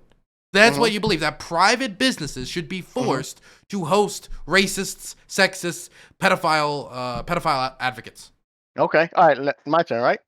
Okay, sure. So if your platform, right, is about talking, it's about ideas and speaking, okay, I believe that it's against what you believe if you don't allow not all this raping and like hating, like racism, racism, like I hate these people, I hate those people. Wait. Why can you exclude that? Why is that allowed to be excluded? Why are you restricting their freedom of expression? Because that type of thing is hurtful. It's hurtful. That's the barrier that we're putting. That's hurtful. You've been very hurtful for the last hour to my brain. So does that mean that you need to be banned? You probably will ban me after this. I'm not going to ban you. You're not going to be banned. No. I think that if your whole thing is that I hate these type of people, right? And that's all you say, and you don't listen to anybody else's, point of view, or you shut them down, you're banning, like you block it out, and you're just like, this is the white power section, right? I think that's not a conversation. That's not a dialogue, a discourse, whatever, a Twitch, a Twitter, a twit. You know what I mean? You're not using the platform right. But if you're in a conversation with somebody and you talk about race and you talk about your feelings about race and say they're bad, say I don't like these type of people, for whatever reason. You're like, well, let's talk about that. You wouldn't be allowed to talk. You'd say, well, I hate the N words. And you say, wait, let's not talk, let's not say that, right? But if he would have said that, that's the way he talks, that's the way he understands it. He's gone, and so he's like, well, that's just what I believe, and I'm gonna keep believing it. But if you talk to that person, there's 100% chance that he'll never change his ideas if you never talk to him. There might be a 5-10% chance if you talk to them, right? Like that one dude who talks to the KKK people. He said he converted all these KKK dudes to invite them into his house and retire the robe. Okay, so you can go talk to them in person. You can go talk to them on any of their little Nazi forums or Nazi websites. You can go talk to them on their like DLive. You can go talk to them on Gab. You can go talk to them on Parler or whatever new like site's gonna pop up that hosts them, right? You can talk to them on 4chan. You can talk to them at a Nazi conference or across burning. You can talk to them in a million places. You think that's that person you're talking about went to Twitter to talk to the Klan? No, he went to Klan meetings, okay? So the thing is, they use Twitter as a recruitment tool. They use Facebook as a recruitment tool. They use YouTube as a recruitment tool, and they use these websites to lie and spread information. They don't go there to have their ideas about racism changed. They go there to have their ideas about racism spread. And I'm not taking away their constitutional anything to express their feelings. Something like you're saying, what you're saying on a fundamental level, I believe. But the idea that Facebook needs to be allowed to be used, it needs to allow people to use its website to recruit for hate groups, and many times organizations that plan the extermination of other groups of people, that they need to do that because of some principled dedication to free speech is ridiculous. I don't understand. And now you're saying this idea that, well, then, that like people can be convinced. Yeah, they can be convinced in all the other areas. They can be convinced off platform because Twitter made a website for people to communicate, but they also made a website for people to have social media and have fun. And you want to know what? Twitter doesn't find Nazis very fun. Twitter doesn't find terrorism very fun, pedophilia very fun. It doesn't find a lot of things very fun. And so it bans those things because they make the website worse. It means less people want to hang out. You think I want to hang out on a website where Nazis are debating Nazism? Not really. I don't like to hang out there. There's a reason I don't go on Politically Provoked. And if Twitter was like Politically Provoked, I wouldn't be on Twitter. If Facebook was like Politically Provoked, I wouldn't be on Facebook. And so not only are you doing something, you're making them take a kind of a weird dedication to free speech they have no reason to really take, but you're also going to be affecting these companies' bottom dollar because people aren't going to want to go on these websites if they're full of people debating whether black people should be slaves or not. It's not about, you're talking about, you're not going to, a KKK group is not going to talk each other out of it, all right?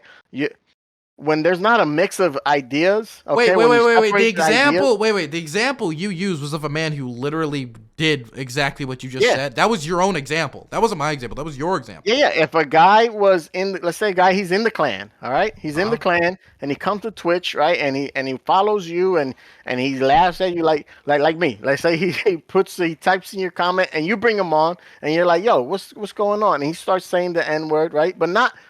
And you tell him, hey, yo, we could talk, but don't say the N-word. Right? What are the odds of me changing his mind, do you think? It doesn't, like 10%. Probably very low. I would even go low. I would say like maybe 5%. Right? Very low, right? Now, how many members of the Klan do you think are in my chat right now? Probably 0 to 1, right? One might have fumbled in here once they heard the stuff about Japanese internment camps. Now, I'm the one. Now, the thing is, right? They don't need to do much to succeed there. You want to know why? Because let's say I make the best points in the world, and I'm amazing, and I'm great, and I'm really flying off the cuff. Since none of my chat are Nazis, since none of my community are Klan members, I could perform, and let's say 95% of my community thinks I win. It's like a blowout. If there's just 5% of people in my community who think he made a convincing argument, he's won on recruitment. That's why these conversations, while they can happen, and on rare occasions, you need to be extremely careful and giving them unrestricted access to recruitment tools, because ISIS does this all the time. There's a reason why ISIS is banned off of Facebook and off of Twitter, is because they used to use these websites as recruitment tools. People could go up to the ISIS and be like, I'm going to debate you out of the position. They don't give a fuck. They just used it to recruit, and they built their numbers. They got people from Europe, from America, to come to Syria to fight and enslave and kill and murder and do terror attacks off of Facebook and Twitter and YouTube. They did it all the time. And that is what I'm talking about right now. Even though their arguments were terrible, if just 5% of the people listening thought it was a good argument, that's a win for them. Well, you're overestimating your effectiveness or the effectiveness of debates in general, because nobody But that's how they dip their toe in it. That you need to find somewhere to start. Just like with vaccine skepticism, it starts with a tweet, starts with a Facebook post, starts with a YouTube video. Everyone starts their radicalization process somewhere. You can't say that because they heard an idea that they're gonna be that, even 5%. I never said they were going to necessarily, but it can. Yeah, 5%. Let's say 5% thought they made good points. Then out of that 5%, there could be a certain number of people who start the radicalization pipeline, who start that process of becoming radicalized. All right, but let me say something. Those 5% was always going to be against what the other 95% were thinking. They have a different understanding, a way of thinking. That's not the case. Why is it? Well, why is it? Wait, listen to me. Why is it then? Why is it that Germany right now isn't like Nazi land, but it used to be Nazi land? Why? Because they lost the war. They lost the war. Right? Now, it seems to be, do you think that all the Germans would just, if all, they just were inherently going to become Nazis? Like, they were just going to, like, for some reason, Germans, for whatever weird reason, are just more racist than everyone else? No. Let me put it this way. Do you think you could have been a Nazi?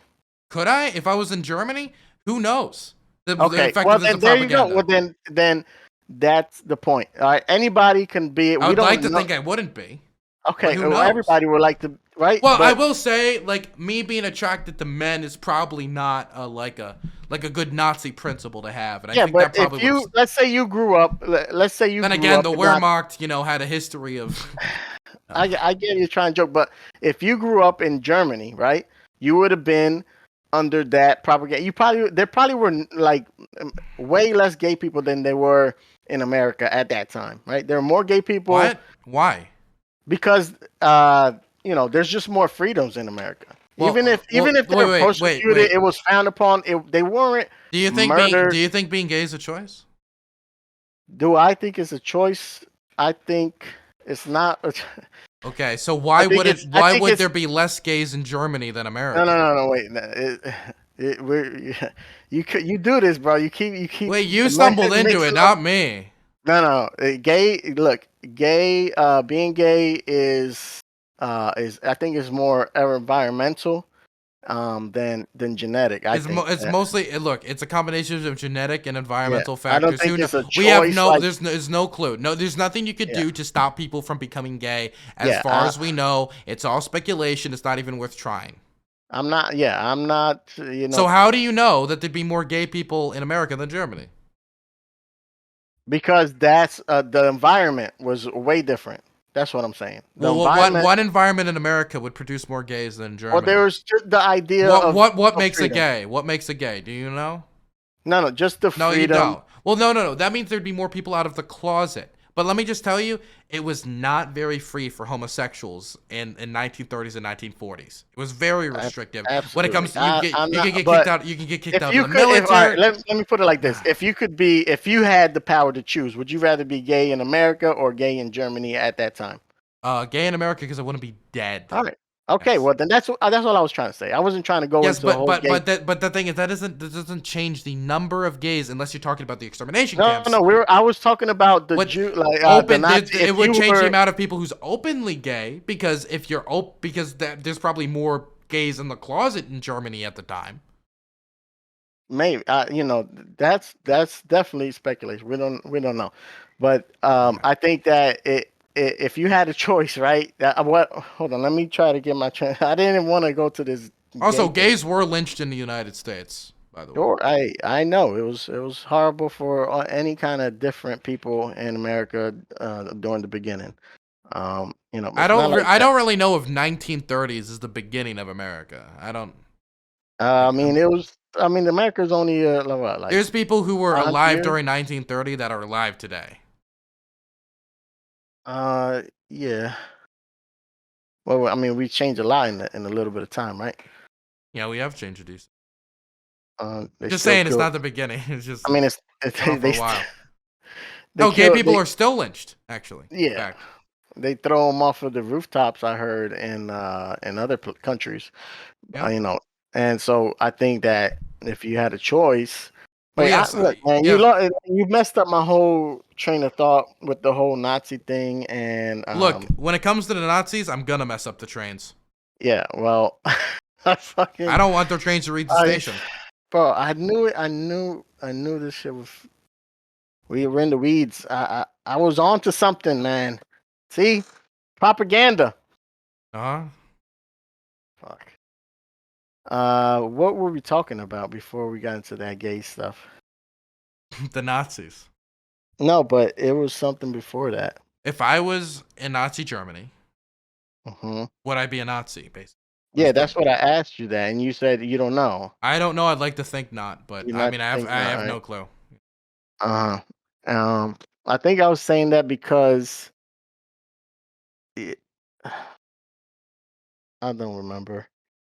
But what I'm trying, regardless, people are people have a better education in America than a lot of countries, and comparably, you know what I mean. And people make their decisions for all kinds of reasons, and to say people are dumb because they don't make the same decisions you do is, I think that's a bad take. That's wrong. And Nazis and all these and to not have different perspectives, even bad ones, right?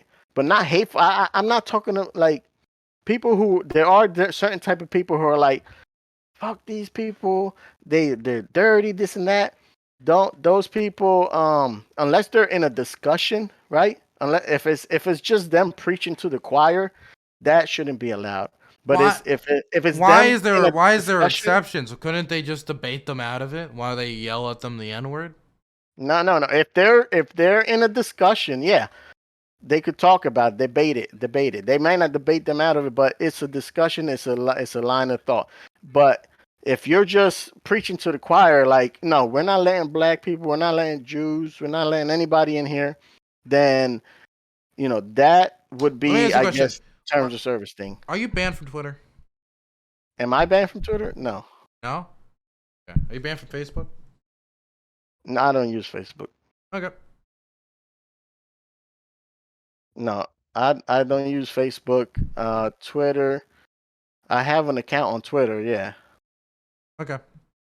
I don't think we're not gonna find agreement. Is there anything No, else? no.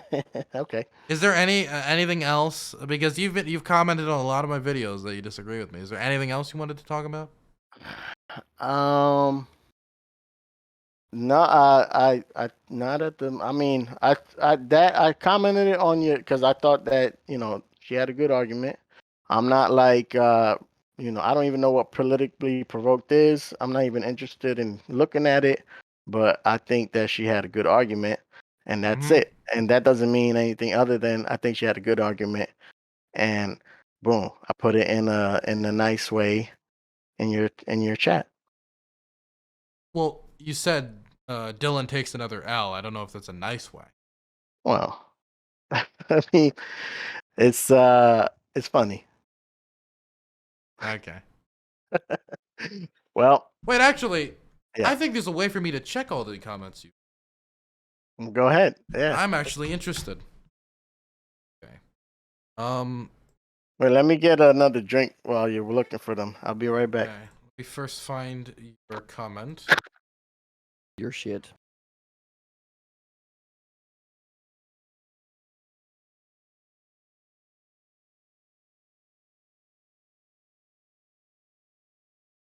I'm interested. I don't know exactly how to search.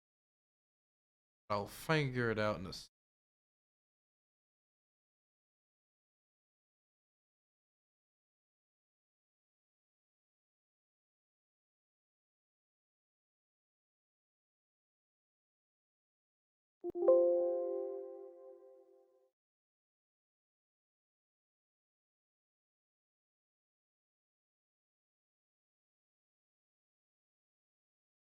Huh. I can't seem to find it. I gotta find comment. Let's see if I can find it.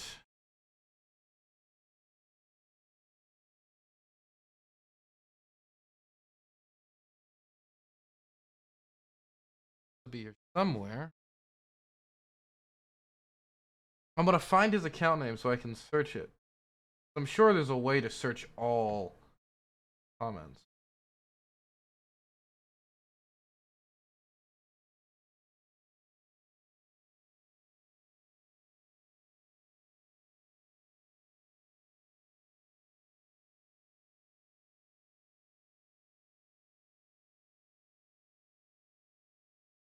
If anybody in chat knows his name.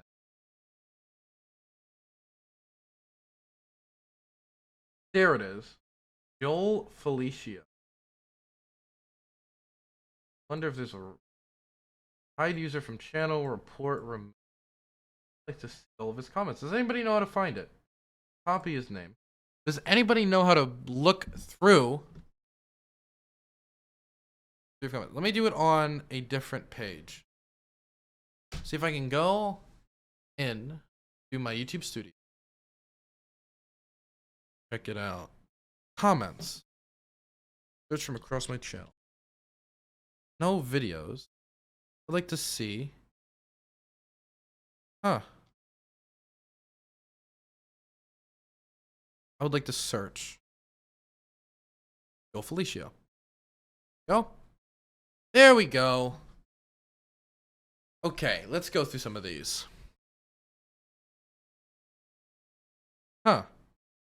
Oh my goodness. Oh my god. You've said a lot of comments, huh? All right. What Okay. I say? I can't. This was about Jason, also known as Aircraft Sparky, when I interviewed him. I can't believe Jason let this gay guy bully him. Lamau. Yeah. I bullied him? And what does me being gay have to do with it? Well, are you not gay? Well, I'm queer, but why does that matter? Is a curd. Well, wouldn't you say a white guy? Would you say if you say, hey, this white guy bullied somebody? Like Will you never say a white guy? I don't. Isn't it a descriptor? I usually don't bring it up if it's not important. Or you think I was being homophobic? Well, there was two people in the video. I just don't know why you brought that up. Like, people know who I am. You could have said my You don't name. joke about your gayness sometimes? Well, I just don't. I do joke about it sometimes. I just don't know how this is relevant. Well, I'm part of the. Hey, I'm part of the community, the conversation. You joke about it, we joking, right? I say if you gay, you're a gay guy, right? If you're, that's all it was. Okay, sure. Okay, go ahead. Dylan is being a slimy clout chaser, bringing on people and blindsiding them. This might be the downfall if he keeps treating people like this. This is response to the same video. How was I being a slimy clout chaser? Yeah, because I felt you were. Because I listened to the panels and I listened to a bunch of different streamers and I felt that you were backstabbing. I talked about this when we first started talking. That's so why I brought that up. How was I backstabbing him? Because he was just playing Xbox. Right?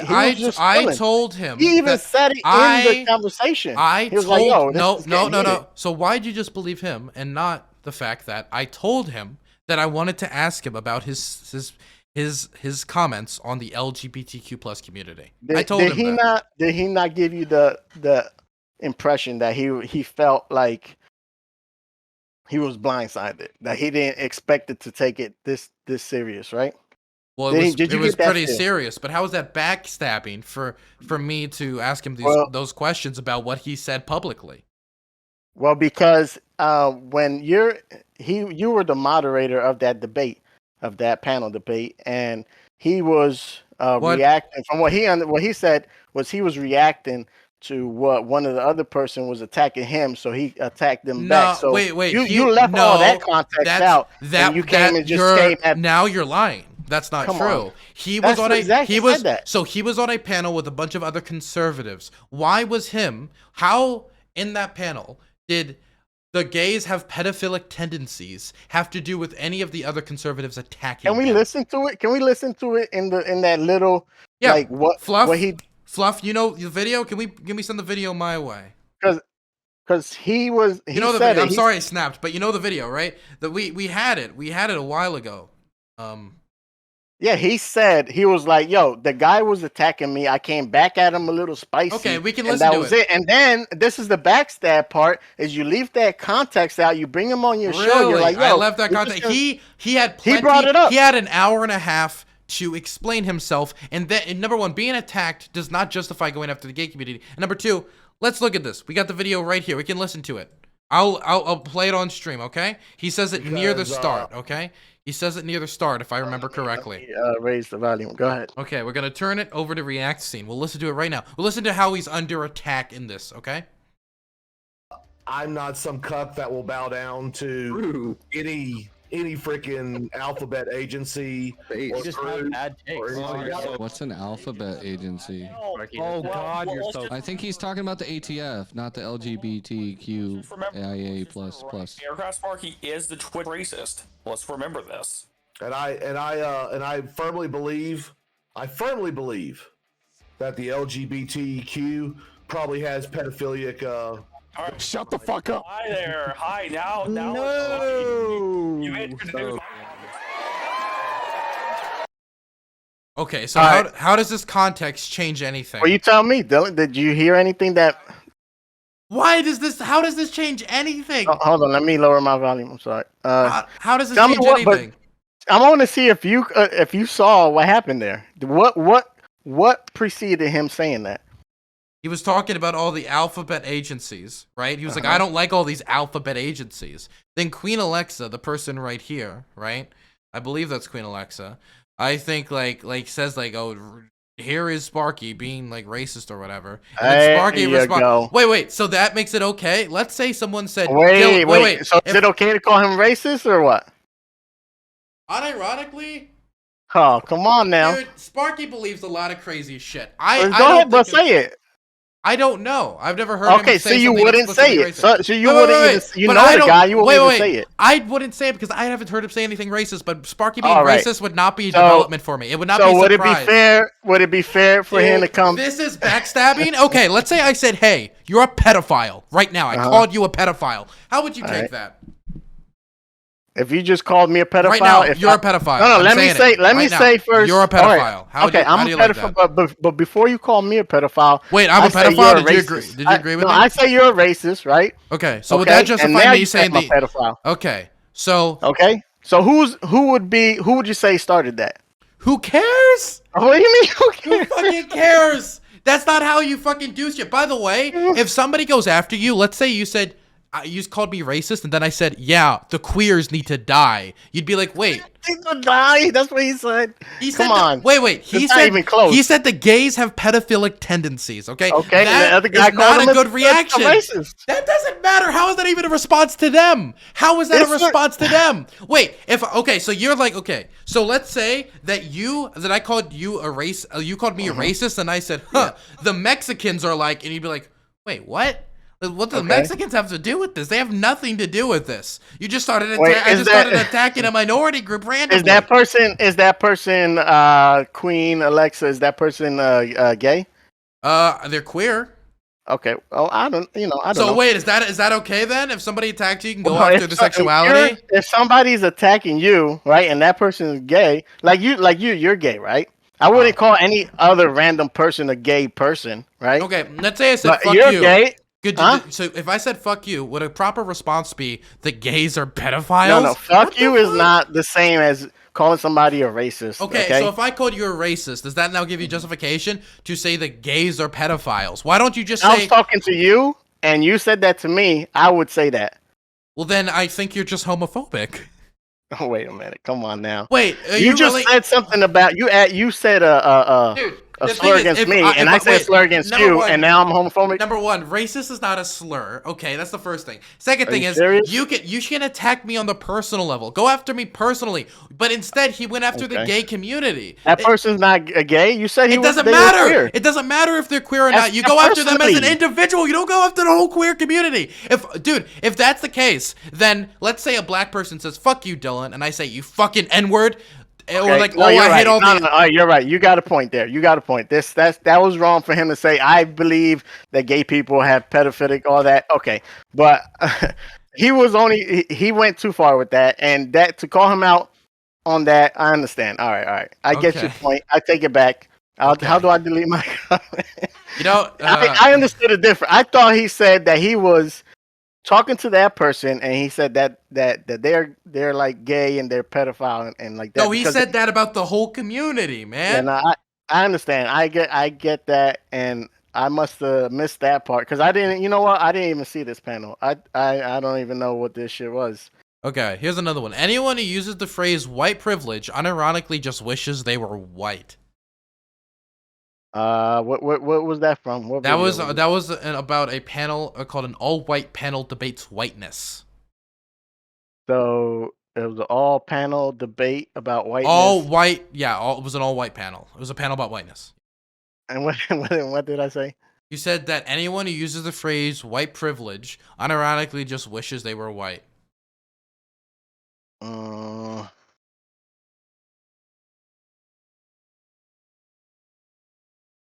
Okay, yeah. Okay, I see where I'm thinking. Okay, yeah. All right. So with that, I was thinking, when you fixate on a person and they said that they have privilege, you want that privilege. So that's what I was going with. That if you're saying this person has a privilege, I don't have privilege. Wait, okay. I wish I was white. I've used the phrase white privilege. How does that Yeah. make me wish I was white? I'm just acknowledging the existence of white privilege.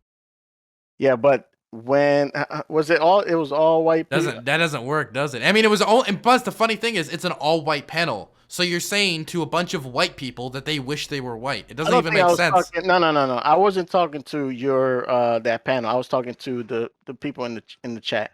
Okay, Uh, so anyone who, but you said anyone who uses it. So and you know Yeah. anyone includes 63% of the population, white people. Yeah. It it's it was the idea that if people who say that they want white privilege, I guess they wish they were white. If they feel like they don't have it, because a lot of people who say white privilege say that they don't have it. That's what I understood it Okay. as. So we're just gonna move on to the next one. So this is white nationalist attempts to debate the gay out of me, featuring Jangle Science Lad. And your takeaway from the debate, the one comment you left on this debate, where somebody was like, "The gays are da da da," right? Was saying I am a determinist is the same as saying I'm a racist. So you accused me of being racist on the video where I debate a white nationalist who's trying to debate the gay out of me. Saying uh saying I'm a determinist is the same. There must have been a line. I kind of remember that. There must have been something in that video that you were like, you're you Yeah, at one point I said I think at some point I said to a certain extent I'm a determinist because I do believe that people's environment has a deep effect on how they turn out in life. For example, rich people who have kids, their kids overwhelmingly in comparison to other groups end up being rich. Yeah. Poor I get it people's now. kids. Yeah. So black people are gonna be poor and all. That's what I've understood that to be. That Okay. if you think you're determined, like black people. Okay, yeah, I remember now. So you think that because black people grow up, some black people. I'm sorry, don't mean. I don't even think this is true. By the way, but why is this the one thing you take out of this thing where I'm debating a white I can't. nationalist? I'm not gonna like Uh-huh. put everything in there. That's what you guys talked about.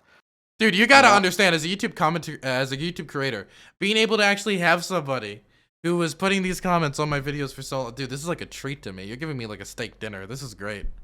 Yeah, hey, I'm enjoying it too. So yes, explain to me how I'm racist. I said that idea, that thinking of determinist is the same as thinking of the way a racist would think when they say black people are going to be criminals or whatever because it's just the way it is for them. So And to so say that let me ask you a in question. the opposite way. Let me is ask you a the same question. thing. Yeah. Do you acknowledge that if your family does not have generational wealth, the odds of you not being wealthy are higher than if your family does have generational wealth? Uh,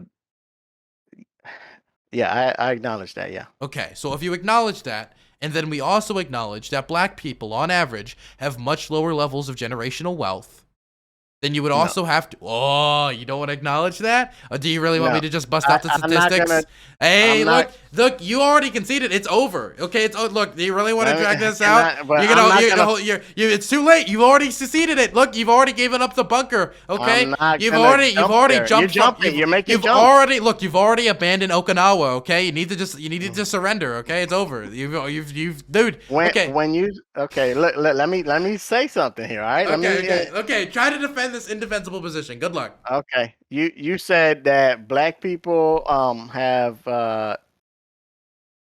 say the first part again. Black people, on average, On average. have less wealth than white people. Yeah. Now that's true. Okay. Okay. That's true. They Now, have less then you want- generational wealth as black people than white people. Yes. And this what is- was this the is- next? What was the jump you were making to? What was the next thing you said? So the first thing I said was that if your family doesn't have generational wealth, the odds of you being poor is higher than a family that does have generational wealth. That's just statistical reality, right? Sure. Okay. And we both acknowledge that it's just fact that black people, on average, have less generational wealth than white people. Okay. Okay, therefore, on average, it is more likely for black people to have less generational wealth than white people, and it is more likely for somebody who grew up black to not pass on wealth down to their kids, which has an effect on their income, which has an effect on their standard of living, their likelihood to not or commit crime. And so what you're doing there is finding Tell me what I'm doing. Let me tell you what I'm gonna do. Okay. What you're doing is you're trying to say that because they don't have the wealth, they can't make good decisions. No, Okay? no, Yeah, because you're I'm saying they the don't have reason that good they don't options. have wealth because they have they Dude, can make come generational on. wealth. This is an indefensible position. Just They have to- concede it. no, Just say no. you were wrong. No way, no. You're trying to say that they can't make any wealth because they started out. I poor, and that's wrong. I never said that. When did I say that? Yes, you No, said I because- said you no. because Everything I've on said, average- everything I've said is about on average or statistical reality. I've never said it's impossible for a black person to become wealthy. You can be poor and you can become rich, but on average, if you come from a poor family, the odds of you being wealthy is lower. If you take a community and you give them no jobs, you give them no money, you don't give them opportunities, and you take not another about- community. it's Well, not about giving them let me stuff. finish. If you take another community and they have a bunch of jobs, they have a bunch of wealth, they have a bunch of other shit, the odds of you succeeding in community B are much higher than the odds of you succeeding in community A, and black people disproportionately are in community A a lot more. This is due to the history of redlining, this is due to the history of slavery, this is due to history of discrimination and job application, a lot of things. It has to do with a lot of things. This is just historical and statistical fact. You're doing all these points. Let me say something. Okay. You have to build it. All right. Wealth and generational wealth is not given. All right. These people who have generational wealth, the older white people, this is completely separate. They made it. Okay. With all the bad ways they did it, they have it. They earned it. Okay. What does any of this have to do with determinism? Because you're saying that people are determined to be even if they have no wealth or they're poor, they're gonna be they're just gonna be without wealth. They can't make it. I never said that. But it is true that your environment helps create. For example, let's think of the people who do succeed and get out of poverty. What is it usually? It's usually a lot of times it's a good upbringing. Let me finish. Okay. A lot of times it's their mother and father work very, very hard and they teach their kids good work ethic, and then the kid has good work Not true. ethic. No, it's up to the kid. You can teach a kid Wait. good work ethic. If Okay, that kid so doesn't you're do telling it, me, well, but the problem is, just because you show a kid good work Oh. ethic doesn't mean they're gonna do it. Okay? no, it's a up to- combination, it's up but to it's the a person. combination of genetic and environmental factors that determines everyone's success. That's just Hey, period. I'm not So arguing about that. you can't choose your genes and you can't No. choose your environment, buddy. You can't But choose the- these two but things, that- can you?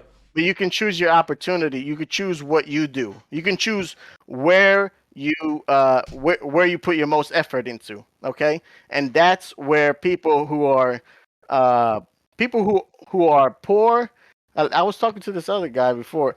If you're poor, you're not. When they say Americans can't afford a $500 bill or something, an unexpected bill, that's the middle class. Low middle class can't afford that. Poor people, they don't pay for it. They have all these grants, these government assistance things that they pay half their rent. They get food stamps. All right, they don't have to worry about paying stuff. What they need to do is make better decisions in their life to get out of the position that they're in. Okay, it's the so because they're making Dude. poor decisions, that's why they're poor. It's Okay, not why? because Wait. they don't Okay, have any so wealth. why? They Why don't would have- why would somebody make good decisions? Why? Why? Yo, that's up to the person. Okay, you could take the Wait. person. Let me ask you a Uh-huh. question. So, is there anything special about a person who makes good decisions and bad decisions? You want to know what would change that? Either their It environment. wouldn't change it. It would give them more a better chance. It wouldn't change it, no. Okay. But what would be those things that give them a better chance? It would either be their environment, say they got a good education, or their parents started into it, or their genetics, neither of which they can control. They cannot control what their parents are like, they cannot control which school they're placed into, and they cannot choose how they're born. But then what can they? Can So, you say what they can determinism. control? What can they control though? Honestly, like the concept of free will is extremely difficult to prove unless you prove it from a religious perspective. So there's nothing. They're just gonna be poor. And There's unless nothing they can do. Well, no. If you work Come on, hard, man. And that's what no. the Listen, racists say. That's what they say. They're That's gonna be like that. No. That's exactly what the racists say. No, that's not what the For real. racists say. Racists say that black people don't succeed because they're black, and because they're.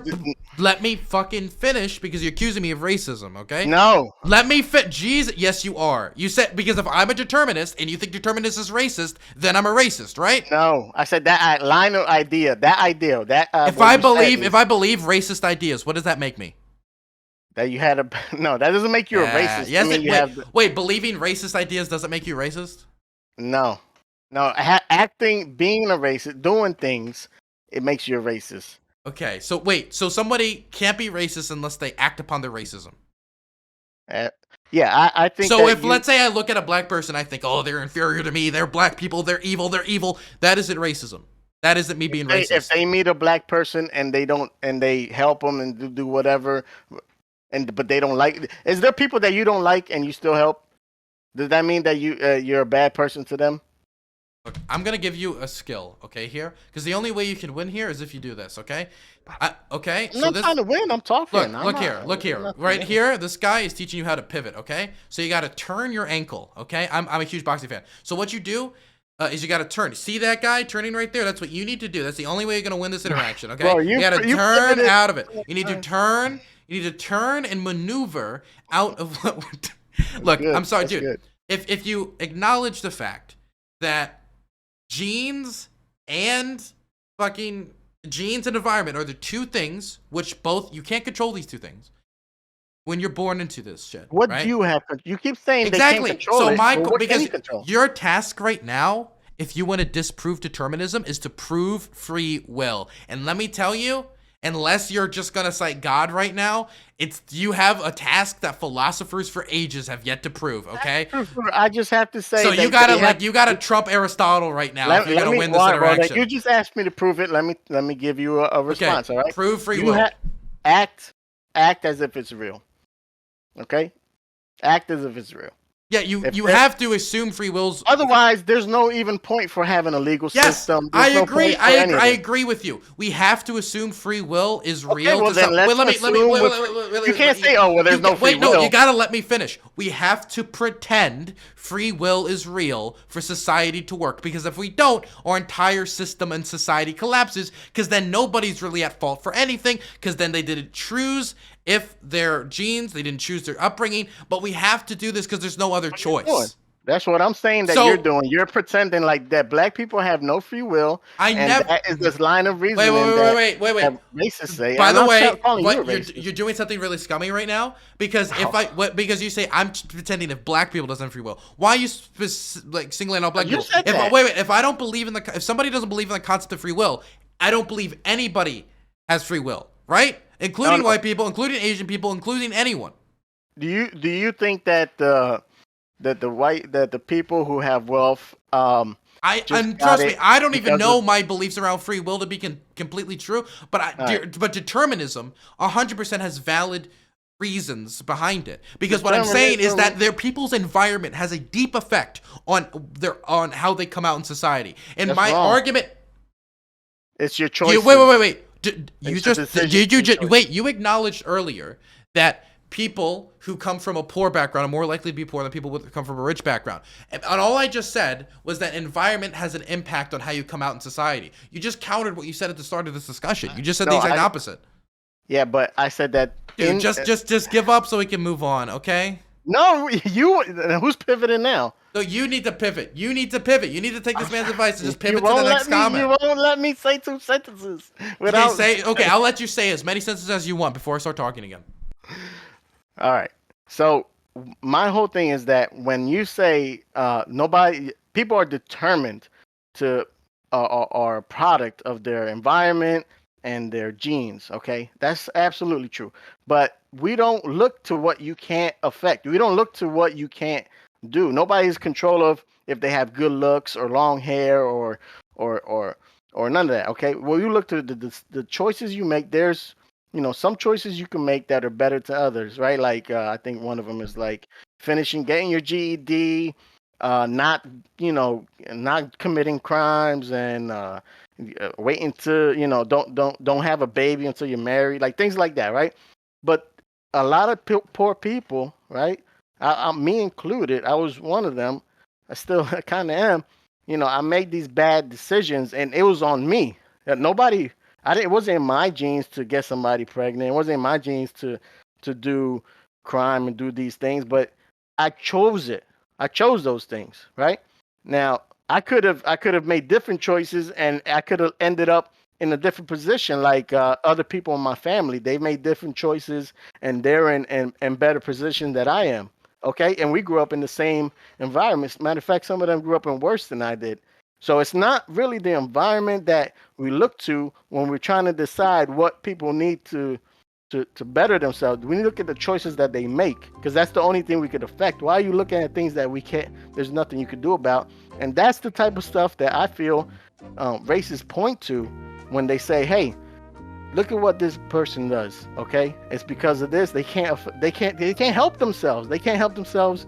That's why they're inferior, right? And that's the line of reasoning that they go to. There you go. Okay, buddy. So I've got some bad news for you. Okay, you avoided basically everything I said. The thing is about choices is what determines choices is your thinking and your brain. And you want to know what? What affects people's thinking? Their genetics and their environment, baby. Both of which they can't control. You have still yet to prove free will. What affects people's thinking process? It is their genetics, which they can't control. We have to schooling, assume it's real. You still haven't proved it. You have to assume it's real, but that still hasn't proved it. That just proves that as a society we have to pretend free will exists, because if we deny free will's existence, then it upends in every institution we base. You've dragged us deep into a philosophy conversation, buddy. Something I've thought about a lot more. Not me. You have, yes, no. Yes, you have. You brought up the whole. Listen, yes, you have. That was you. You can't say we have to pretend that free will exists, right? And then when I say, okay, let's pretend it exists, and then while I'm pretending it exists, you say, wait, it doesn't exist. Stop. When You I can't no do no that. no shut up. Okay. When I said we have to pretend it exists, I meant on a societal level. If we stopped, What do you think like, I'm wait, talking about? let me. Okay, but that's different than having a philosophic conversation. Because let's say I said we need to pretend that this war didn't happen, like for the public, right? That's different, or society. That's different than me having a private or public, somewhat conversation about whether that war actually happened. Right now, what I'm saying is that we need to publicly acknowledge, like in our systems of governance and stuff like that, that free will exists, because if we don't, our judicial system is fucked, our voting system is fucked, everything's fucked, because then we acknowledge that it is immoral to lock up people who do things completely out of their own control. And we can't do that because the society doesn't function, which is different than a philosophical question of whether or not free will exists, which philosophers have been debating forever and have yet to prove. And I doubt you, in the last 5 minutes, have uncovered what Aristotle, Plato, and all the great philosophers have yet to prove. You are arguing for me. I don't know why you. All right. I'm about to go into. I'm gonna go into spasms. Okay. In a world, listen, Dylan. I keep saying, in a world where free will, fake or not, if it exists or not, we can only make descriptions or prescriptions about what choices people make. Okay, if you're gonna say You're on the ropes, that buddy. You're on all the right, ropes. I'm on the ropes, and here comes the knockout. If you say that somebody is determined to be where they are because of their environment and their genes, that is assuming there's no free will. Okay, you're arguing for no free will. What? I'm saying, yeah. Say that again. Say that again. Okay, all right. One more time. We're assuming in the world of free will. This is the assumption, real or not. If I say, yeah, environment and genetics are real, you can't decide those, but the choices that you make are what we can describe and prescribe things about, right? We can talk about. You come and you say, it's not about that. It's they're determined, right? They're determined because they grew up in these environments and they have these certain genes to be that way. And that is assuming that they don't have free will to choose otherwise. This is you right now, okay? See these fish flopping around? That's you. You're floundering right now. You're Which floundering. There's a lot. Any of them. You're all of them. You're lively. You're floundering. You're flipping around. You're floundering. This is every single free will advocate, okay? This is everybody who believes in free will, okay? Look, the problem. Did you decide to put that? Did you decide to put that video up there? No, it was my environment. It was the fact that it it was the fact that I'm a Twitch streamer and I have the power to put it here because I live in an industrialized country which has internet and a bunch of other factors, and my genetic makeup, my brain, and what I didn't choose when I was born, on top of my education, allowed me to get to this position that I am at now. Look, I'm sorry right now with that comment. Look, all I'm asking you to do, you don't need to drop. Look, you don't need to drop free will completely if you don't want to. If you want to cope, like I cope a little bit with it. I'm like, when I justify free will, I just say God. That's easy for me because God said free will exists, so free will exists. It's easy for me. You could just say that. It's not a reasonable argument, but I could just say it. So just like either cope to that, okay, or like just accept that you cannot succeed where Plato fallen. I'm sorry, what you just said was literally just rambling. You haven't addressed the fact that you don't determine your genetics, you don't determine your environment that you get when you're raising up, and those are the things, your environment and genes. That. Okay, I say you don't. So how did that? So determinism definitely is it racist at the very least. You'd have to acknowledge me Point saying this things, stuff.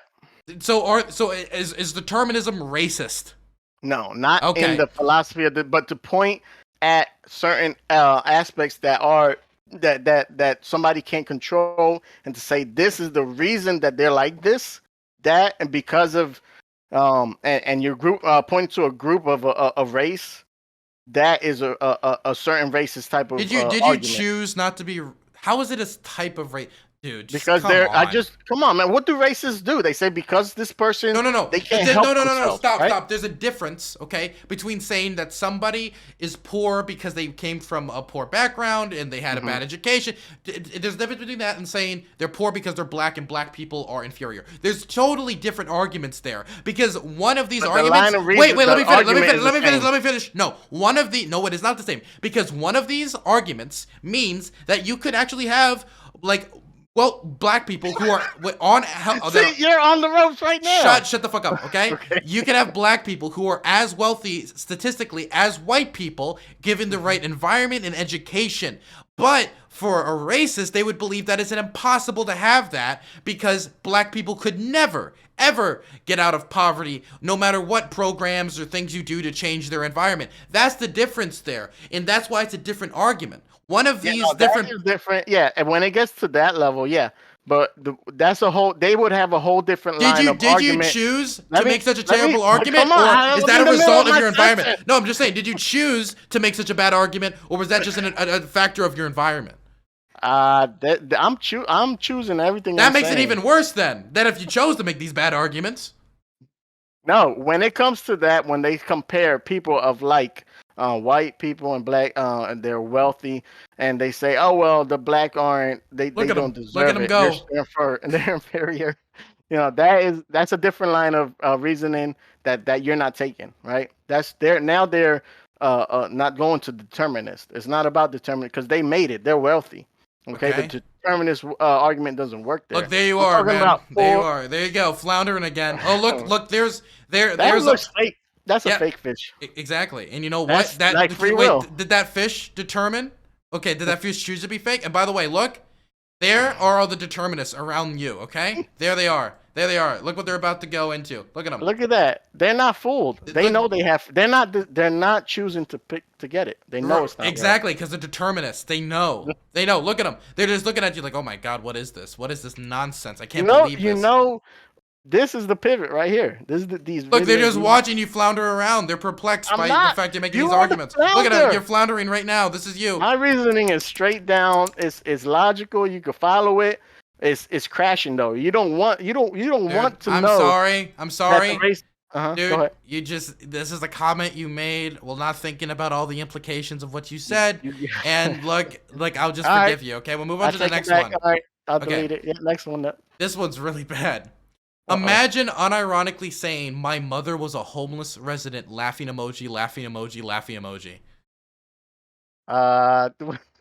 What? When I was talking about that fact that my mom was homeless. Oh, homeless resident. Oh yeah. I remember. Yeah. Homeless resident. That shit don't make no sense. How you a homeless resident? You're homeless and you reside in a city. That's what a homeless resident is. You don't. People who are homeless are not. Yes, they are. You just don't know what the word resident means. They're not. Residents are people who reside, okay? So they reside within a city. So you're a homeless resident. You just don't know what the word means. Now it just looks like you're a heartless bastard. That's what this comment makes you look like. You know that, right? Okay. Hey, Dylan, I'm sorry if that hurt your feelings, but I apologize, all right? But listen, when I stick by the whole homeless resident thing is bullshit. Okay. Why is it bullshit then? Explain it. Because if you go to a different state and I live in New Jersey and I fly to Texas, right? And I become poor, right? And I don't know, I'm starting sleeping on the street. They're gonna, I don't live there. I don't reside in Texas because I'm poor there now, right? I don't have a home. You do. You still reside there. If you sleep there, you live there. You're residing there. Why? What is it that changes from a home to not a home? That changes whether you reside there. Like the word "reside" doesn't mean you have to have a home. You're not a resident because you're not paying. You're not doing anything. Wait. Wait. Number one, they still pay sales taxes, so they do pay taxes. But why would you need to pay property taxes for you to be a resident? You don't have to pay property tax. You have to be a. Do I need to bring the fish back up again? Do we have to do this again? Wait. Homeless people are part of the community. What do you mean? They are. What do they call it? The bad part. They're the bad part.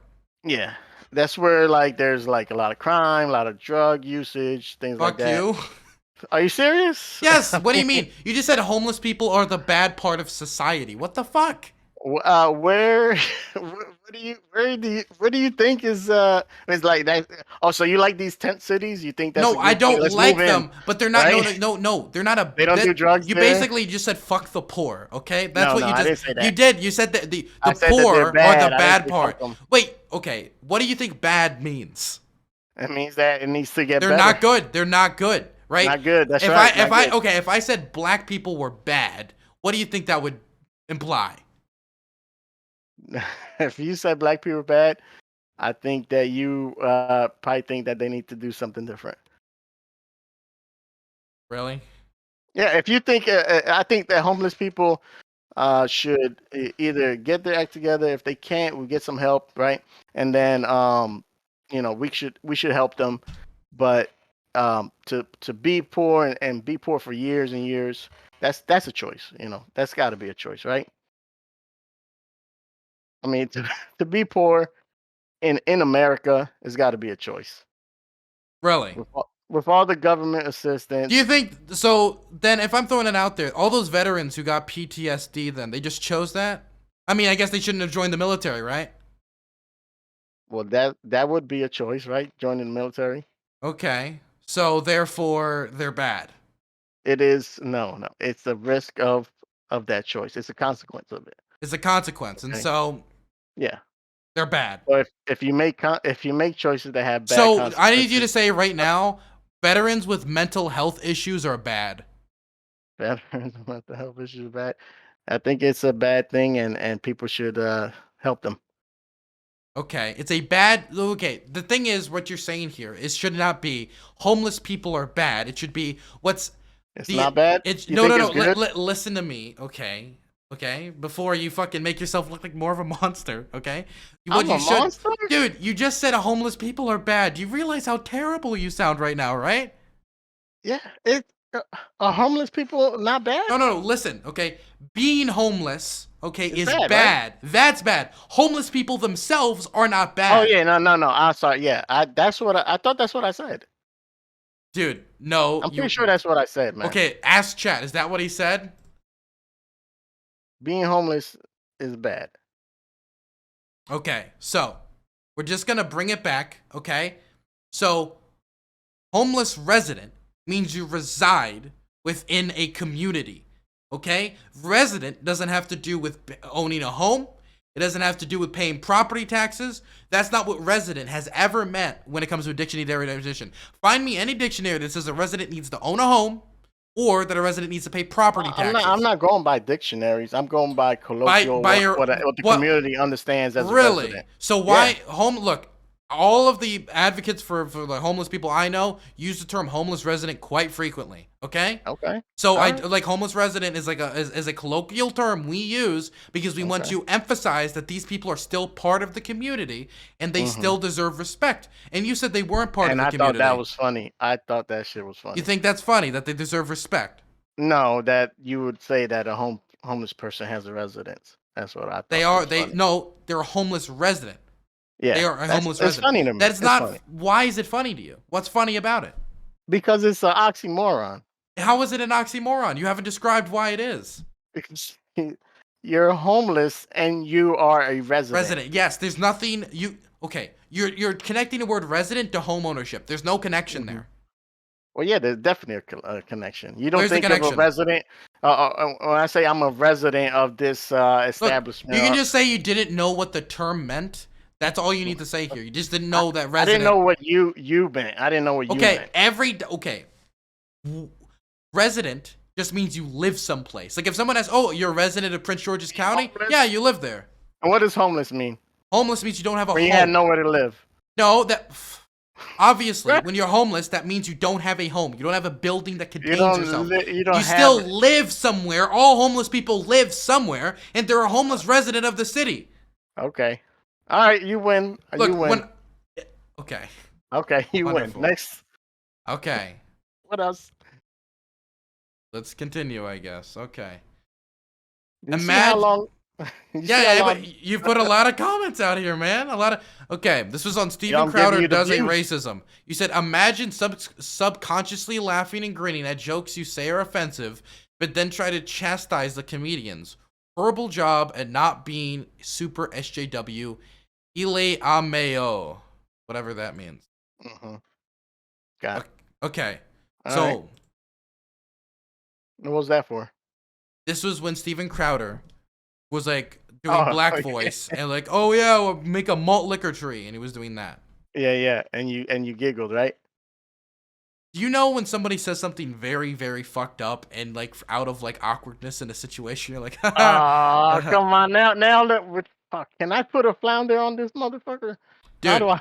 dude, Come on. this is a common thing where somebody will say something really fucked up or a joke will go bad, and the best thing you can do is like go wide-eyed and go like, and kind of Damn. grin or like be. This is not like a thing. For example, here's the thing: when people die or like there's terrible news, a terrible situation, like people people laugh out of like nervousness or like out of Sure. like Were you nervous? situation. You were nervous when Steven Crowder said Yes, that? when Steven Crowder was imitating the black people talking about malt liquor trees, I was very nervous. I was it was very awkward. I didn't know what to fucking say or do because it was very racist. Yes. Okay. I took it as you thought it was funny, but I did not find it funny. No. hey, when people laugh after a joke, that's the connection I make. But if you're saying it's different, Have you ever so seen like be a it. nervous laugh? Have you ever seen that before?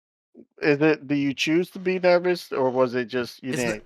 Well, my genetic factors and environment did choose the fact did kind of like determine the fact that I would not find that racist comment racist. Okay. Anyway, Wow. I mean funny. Okay, the next comment, man, you have a lot. I always wondered if anyone actually believed this QAnon stuff. Dylan, thank you for this. Oh, wonderful. That's the first positive comment I've ever received from you. That's positive. I That don't is- know if these are positive or negative. This How is do the you- only positive comment. You said Dylan, thank you. Are you really trying to take away the only compliment you've ever given? I don't even. All right, go ahead. Okay. Yeah, you're right. This is a positive. I didn't think anybody actually believed this QAnon shit till you put that one dude on there. Okay, so I then did a video. It's called How Not to Respond to Survivors. And this has to do with the fact that AOC is a survivor of sexual assault and rape. And during the January 6th insurrection, while she was in her office, she was very scared that people were going to bust in and not only kill her, but then rape and do terrible things to her around that due to her trauma. And you responded to this by saying, imagine, quote unquote, surviving people trying to protect you. Such bravery. Wait, didn't she say that she was afraid of the security guard or something? No, That she she- never. She didn't say she was No, afraid no, of the she security did say guard. that. She No. said that when Lincoln. that guy came in, like all in a hurry. Okay, wait. Let me ask you a question. Let's say there's a cop running the alternate direction as you see people storm the Capitol. Like, get inside, get inside. Would that not scare you if a cop let's say a cop ran into your house right now and he said, get down. Would you not be scared? Is that not a reasonable reaction there? Yeah, but she was saying that the cop. She was not scared of the cop. She never said she was scared of the cop. She never did. Prove it right now. And I'll give you 50 damn bucks. 50 bucks. I don't need $50. I made a Yeah, lot I of money. didn't think so. Well, I let's will- bring it all back. right, let We're me bringing it back, fucking- buddy. Bringing it back. Look at you. I gotta go piss. So you sit here, you talk All as right, much as you I'm want. gonna do it. Find it, link it, source I'm it. gonna look for it.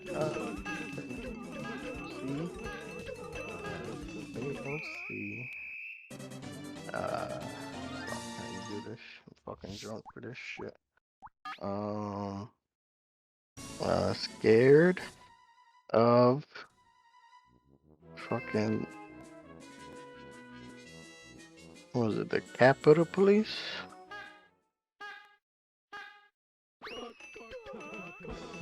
Capitol riot story. Okay. And, USA Today. Let's see the YouTube. What's this?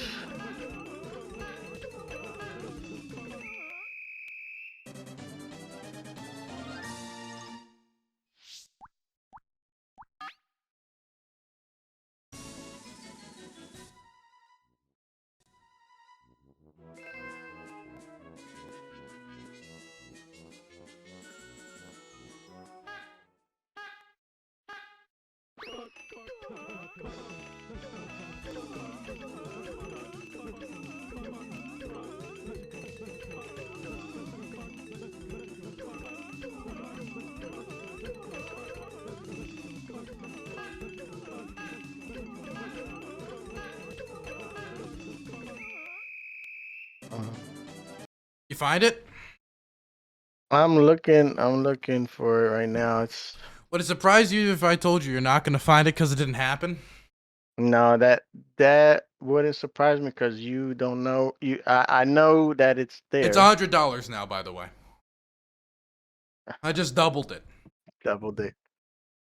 Bro, she said when the the It should be police came easy in. to find. I mean, come on. Bro, I don't know how to look for this shit. Yeah, I bet you don't. Fucking, I'm not a Come debate. I'm on. not a debater. Fucking, what are you talking about? This is what I remember. Look at you. You're live on my screen right now. Look at this. You're bouncing around. Which one are you? This is you. This is Redneck. This is Jackson Hinkle. One over here is Big Papa Fascist. Just floundering. Look at you all. Papa Fascist. Somebody's named Big Papa Fascist. Yeah, actually, that one will be Brittany. That one could be Brittany. AOC. Whatever, bro. I'll have to send you a link afterwards. Okay, I'm sure you'll find it. Okay, I'll find it. I bet you. All will. right. Okay, Okay, let's go on. Let's go on. Continue. Okay, this is a response to reacting to the strangest homosexuality debate ever. For people in chat, that's the one where the person says, "Why are you gay?" That's that one, right? And you said, "Do you like black people?" I hope so. Oh yeah. I saw that debate. Because you say, "Do you like black people?" I hope so, because I've been dating one for 3 years. Pretty racist take there. Judge a race of from one person's skin color. Why? How was I racist in this video? You've been dating one for 3 years. No, you said you have been dating one for 3 years. Oh, I've been dating one for 3 years. Okay. And then what is it? Let me make this screen bigger. Oh, here we go. Do you like baby? I hope so, because I've been dating one for 3 years. Paris. Oh, I got it. Because I think in that video you were talking about yourself and that you dated somebody, and I put myself like I dated a black person, and Okay. I say How was I racist? You call me racist a because lot. You're kind of like the last guy I just talked to. no. And well, You call said me, it was you've called me racist a lot. I mean, you just having these comments. No. Listen. I said I hope you're not, right? This was listen, I'm talking about the ideas you say. I'm not So talking about you. what idea? personally. What idea in this was racist? Thinking that because you dated a black person is some sort of like way of understanding black people. That's the the type of racism that you guys understand. You know what I mean? So do you think it's racist for me to bring up the fact that I dated a black person, or like how did I use that Why dating would experience? that even matter? Like that doesn't even mean anything. What does That's it a mean? person. Anything? You dated a person. You didn't date a black person. You dated a person. Well, maybe it Okay. has to do with the fact that this is a video where somebody's debating Mhm. homosexuality and relationships dating, and so I'm bringing up They my weren't debating. No. If you watched that video, No, they were debating. they were discussing it, and then they brought that crazy ass pastor, Yes. and he was started. Yes, yeah. and then it But was a in the debate. beginning- But the problem is, once I wanted to draw upon my personal experience when talking Yes. about homosexuality. Well, there's no problem with drawing And on personal experiences. What's the Okay, problem? well, but the problem was that in your, I've heard this before because I have a black girlfriend and people will say, oh, well, that's I wasn't. that's Wait, the racist. dude. No. It is. No.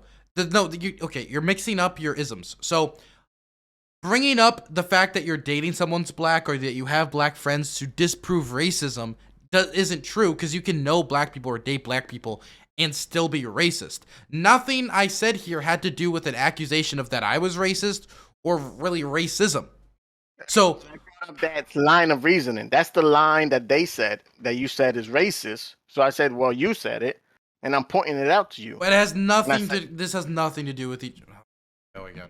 All right. Well, I mean, Where's the? This is what I do is I listen to you. I know your general idea, your general take, and then when you say the same things that you argue against, I point it out. and then you say, wait a minute, I'm not that, and you know what I mean, and you say it's a joke or whatever. Huh? So, and then you start floundering, and then and then and then you go to the next one. So there it is. Sure, buddy. Go to the... Hey, bro, I got it, bro. I can defend all this. You stuff. said, oh, by the These way, are about good that comments. about that crazy ass pastor, you said he had some good points.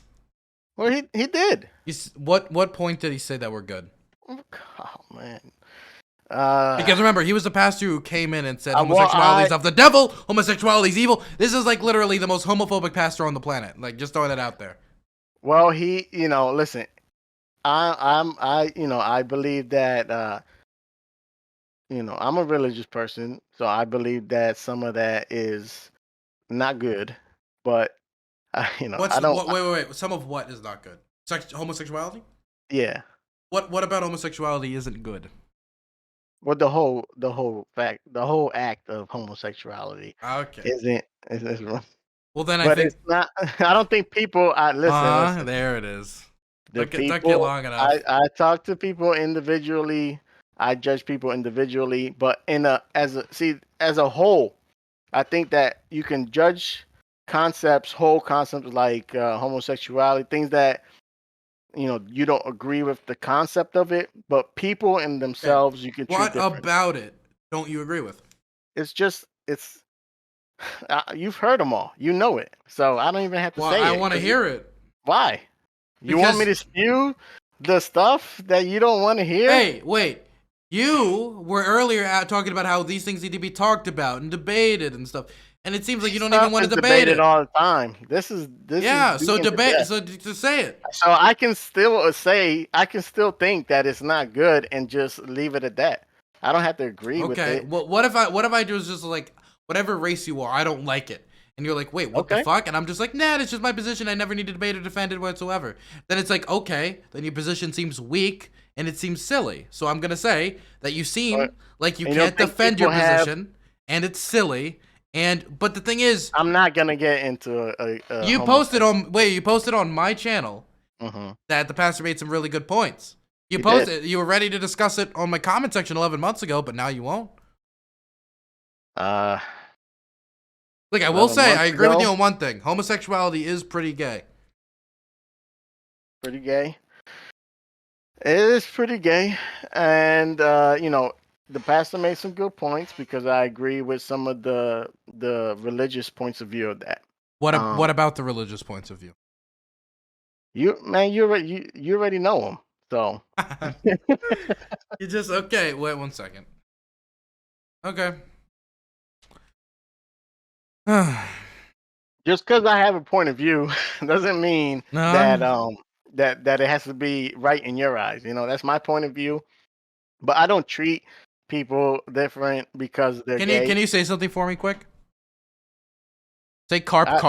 Could you say carp for me? Carp? Carp. Yeah, that. No, I'm not saying that. You're not saying it? Okay. No. Go to that.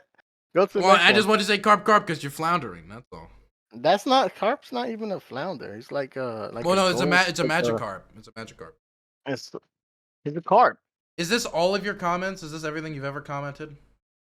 On your stream, probably. Seems like it. Man, you really have a lot of. But I'm like more conservative, So obviously my comments are gonna be opposite or to the right of you. So and it's not like the whole thing about the homeless thing. That I just thought that was funny, but it's not. I'm not like evil. Wait. I just found this one. Being homeless is a choice, and they try to act like victims all the time. I just said that. Didn't I say it was a choice to be homeless? But yeah, before you can prove how it was a choice. So let me just act like this. So do you think those veterans with PTSD, those homeless veterans, they're just acting like victims? No, if they have a condition, right, and they become homeless, um, well, I don't even know any PTSD. So I can the tell. only homeless people I run into are either like drug addicts or they just make some bad decisions And what do you and think? they What do you think about gamble. what do you think about addiction? Drug addiction. Drug addiction. Because That, because most experts will agree that drug addiction is like a sickness. It's a physical thing, yeah, a desire for definitely. drugs. This is like And do you it's think physical. these people? Do you think these people have free will, Um, I or do mean, you think do that you they want to get have the back into illusion of free determinism? will? The illusion of well, everyone has the illusion of free will, Okay. but that doesn't mean they have free will. But that's like a total like philosophical No, conversation. no, that's not There's a certain amount of environment that produce Sure. drug addicts. Poverty, people want to escape things. There's a million things, and once you take that drug, it is a physical sickness. And the last Yeah. thing you want to tell somebody who's sick and is suffering is stop acting like a victim. Being sick is a choice. Maybe that You have to tell them that. You have to tell them that they made this choice, that they put themselves in this position. You can't say that this happened to them. All right. They made decisions that made them homeless. Maybe not. I'm not saying all of them. Okay. There's definitely people who bad happenstance, whatever, they're homeless. But I think those people get out way quicker. wait. than people who make Once you're bad homeless and decisions. drug addiction, it isn't as simple as making the But decision. those Not people are not the ones who that this stuff happened. Drug addiction don't just happen to you. wait. All right? Listen up. You, Listen up. you make the decision. You cut me off. Okay. Go ahead. Go ahead. Once somebody is homeless and drug addicted, it isn't as simply as making the decision to no longer be homeless. That isn't a thing you do, right? For example, I call myself unhoused. I don't like using the word homeless, but whatever. I was unhoused for a short period of time. You want to know why? Because a family member tried to strangle me to death. Was that a choice? Okay. No. That's not. But that's not the same. You can't say you were unhoused because you ran away from a dangerous situation. All right. You were running away from a dangerous situation. That's it. But where was I that night? People, bro, it doesn't matter. You were running away. Okay. Just because you didn't have a place to sleep at night doesn't mean you didn't have a home. All right. Or you were homeless. or you Where didn't was have friends. wait. So People because who are homeless I lost don't have any opportunity, don't have any friends, don't have. I no one lost to my take care of them. home. I lost my home, buddy. Yeah, but no. You lost your home. You ran away from a dangerous situation, and you went and somebody supported you, helped you to get on your feet, and you took advantage of that, and you made. I think you just made. don't understand homelessness. I think you don't know the different types of No, homelessness. I definitely know home. You're trying to minimize what homelessness is as oh, I didn't have a place to sleep for a couple nights. That means I was homeless for a little bit. No, that's not what homeless You means. don't know. There's different types of homelessness. Okay, for example, there's different types of homelessness, and these takes different solutions. There are people like myself who are homeless for very short periods of time. I like to use the word unhoused specifically because I know that's not how a lot of people view it. But there are people who are homeless for a short period of time, and they have a home, and they can get back into it, and they're good. And that takes a different societal solution than people who are like cyclically homeless. People like my mom, like people who are homeless like year after year after year. There's like a difference there, and it's even counted differently statistically. And so I'm not minimizing it by using this word. Okay, there's different types. There's just different types of homelessness of different types of different levels of severity, and the I wouldn't even categorize not having a place to sleep for a few days, even a few weeks, as being homeless, as compared to you know somebody what? not having any opportunity. I will be sure to tell the people who have worked their whole lives in on the issue of homelessness and the experts on this issue, the housing experts, that Stop the Presses, the working man 85 doesn't agree with your definition. I'll be sure to tell them. Well, all right. Well, pull up that flounder again, because that's what we're doing here now. It got nothing to do with experts. This got nothing to do with experts and none of that. I'm talking to you. All right. Okay, and I'm telling you that your definition of homelessness is very narrow.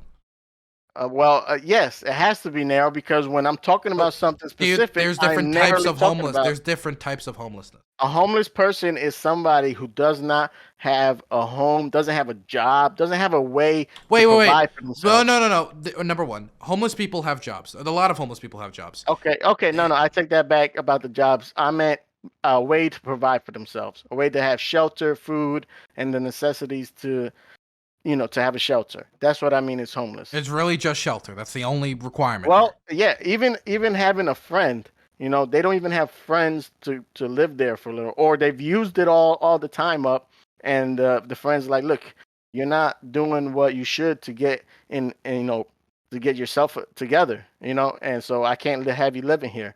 I've had people. Well, look, it's not about I had or you had our experiences. It's what happens, If somebody comes to your home and they're like, "Yo, I had a bad beat. I was gambling. I'm sorry. I'm never gonna gamble again. You know what I mean? Let me just stay here for a little while. A week turns into the month turns into the year.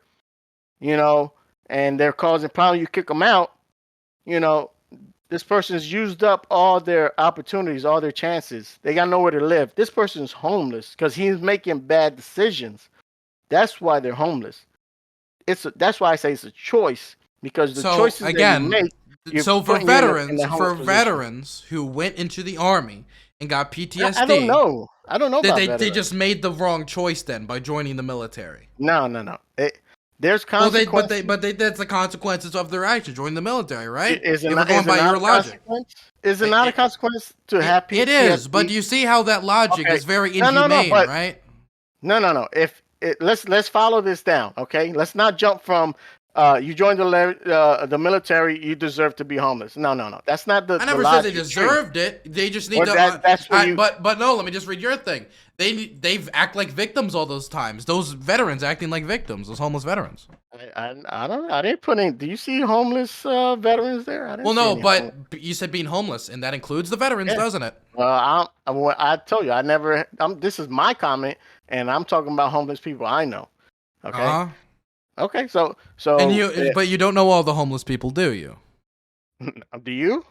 No, I don't either. All But right, but well, I what do are know you homeless talking about? people who, for a bunch of situations that are very sad and many of times outside of their control, all are sad. homeless. Yeah, it's It's all very sad. Some can But even say it's bad. but Some might even but say your it's bad. advice on this is they need to stop acting like victims.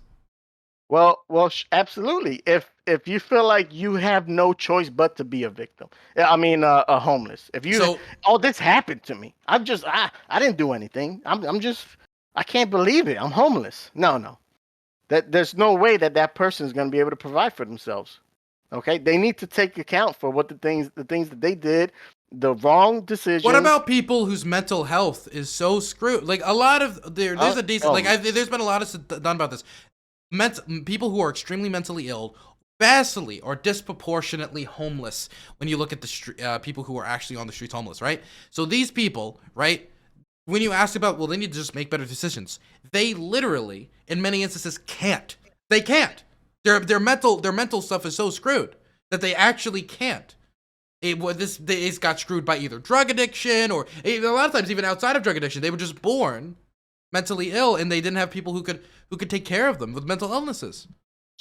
That isn't solved by them just not acting like a victim. No, you're 100% right, and I wouldn't group those people. And I'd say those people need help and compassion and empathy. But people who are homeless that act a certain way that aren't mentally ill. All right, for all intents and purposes, if you put them and if you teach them, you take them take a GED, they can answer the questions. You take them to a job, they can perform it. But if you leave them alone, they start slacking, or if you don't help them study, they won't study on their own. Those type of people are making bad decisions. All right, they need to put more effort in their own life into what they're doing to help themselves, because it don't matter what happened to them. It matters what they can do to change their predicament. Has this thinking that you've proposed right here ever solved homelessness or really reduced homelessness anywhere? Look at all the stories, man. All the success stories of people, homeless people who say, "Yo, I needed one. This person gave me an opportunity, and I took it." That's not what I meant. Okay. What I meant is on a societal level, the issue of homelessness, right? Are we assuming free will in this society? I don't think it really matters. Okay. So the issue of homelessness, has it ever been solved through this bootstraps argument? Or really even been reduced? This got nothing to do with bootstraps. Yes, it does. You're just making government assistance. You're making all this stuff. You're making bootstraps. Wait, government assistance? Way. You think there's proper government assistance to veterans with PTSD out on the street and shit? Bro, you keep talking about veterans. I don't know I care about the veterans. I guess I don't know. I care too. Hey, God bless the veterans. I'm talking about homeless people that I know. They're on government. They go on government system. They try to cheat it. You know, they try to sell the food stamps. They try to do all this kind of stuff. You know, the assistance is out there. Okay, you don't. It's easy. I know people who have their rents paid and all that, and they chilling. They have their nice Gucci stuff, and meanwhile they're on government assistance, but those people, at least they're taking advantage of the opportunities. Homeless people don't even take advantage of that. They don't even care. The government said, "Look, we don't even. You can't even use this." You think that a bunch of human beings have just collectively decided we want to live like animals? They make bad decisions. Well, now you're saying they're not even taking advantage of just obvious handouts. So you're saying they're saying, "I'm going to reject the handout. I just want to be homeless and starving." They just made that decision. Why would anyone? Do you really believe that someone just not that they want to be homeless and starving? That they think that they can do better, or they have their own way of understanding how to get themselves out of it, and they don't want anybody's help. They have pride. Sometimes you got to let go of your pride. You know, you got to accept the help, and some people won't even accept the help. You know, there's all kinds of different reasons that people are homeless. It all comes down to their choices. When it comes to the pride thing you just brought up, that's a good point. I do think we need to get rid of that stigma around accepting help. Would you agree with me on that? Definitely. Yet you tell them they need to stop acting like such victims. That's the type of language that perpetuates the stigma around people getting help. No, I disagree. Yes, it is. So if somebody's acting with pride, let me say, there you go. Here we go again. Here it comes. It's back. It's back floundering around. Yeah, let me see it. Don't say it without showing me. All right, good. That's not even a flounder, man. It's Magikarp, man. If you tell somebody who has a lot of pride, "Yo, you're a victim," they're gonna say, "I'm not a victim." Okay. But the people who pretend that I can't do anything about my situation, I'm helpless. Okay, those are the people pretending to be victims because there's all kinds of help out there. The vast majority of people who are homeless, right, are not people who are like, "Oh, I literally am just completely powerless," or "I don't want to do anything." Jesus. Or what? "I don't want to do this. I don't want to do help. I just want free handouts and I just want everything." They don't say that. No, of course not. Now the thing is, a decent amount of them have mental issues. In fact, in some senses, I think like in LA, they did I think it was actually possibly a majority of people. I forget actually.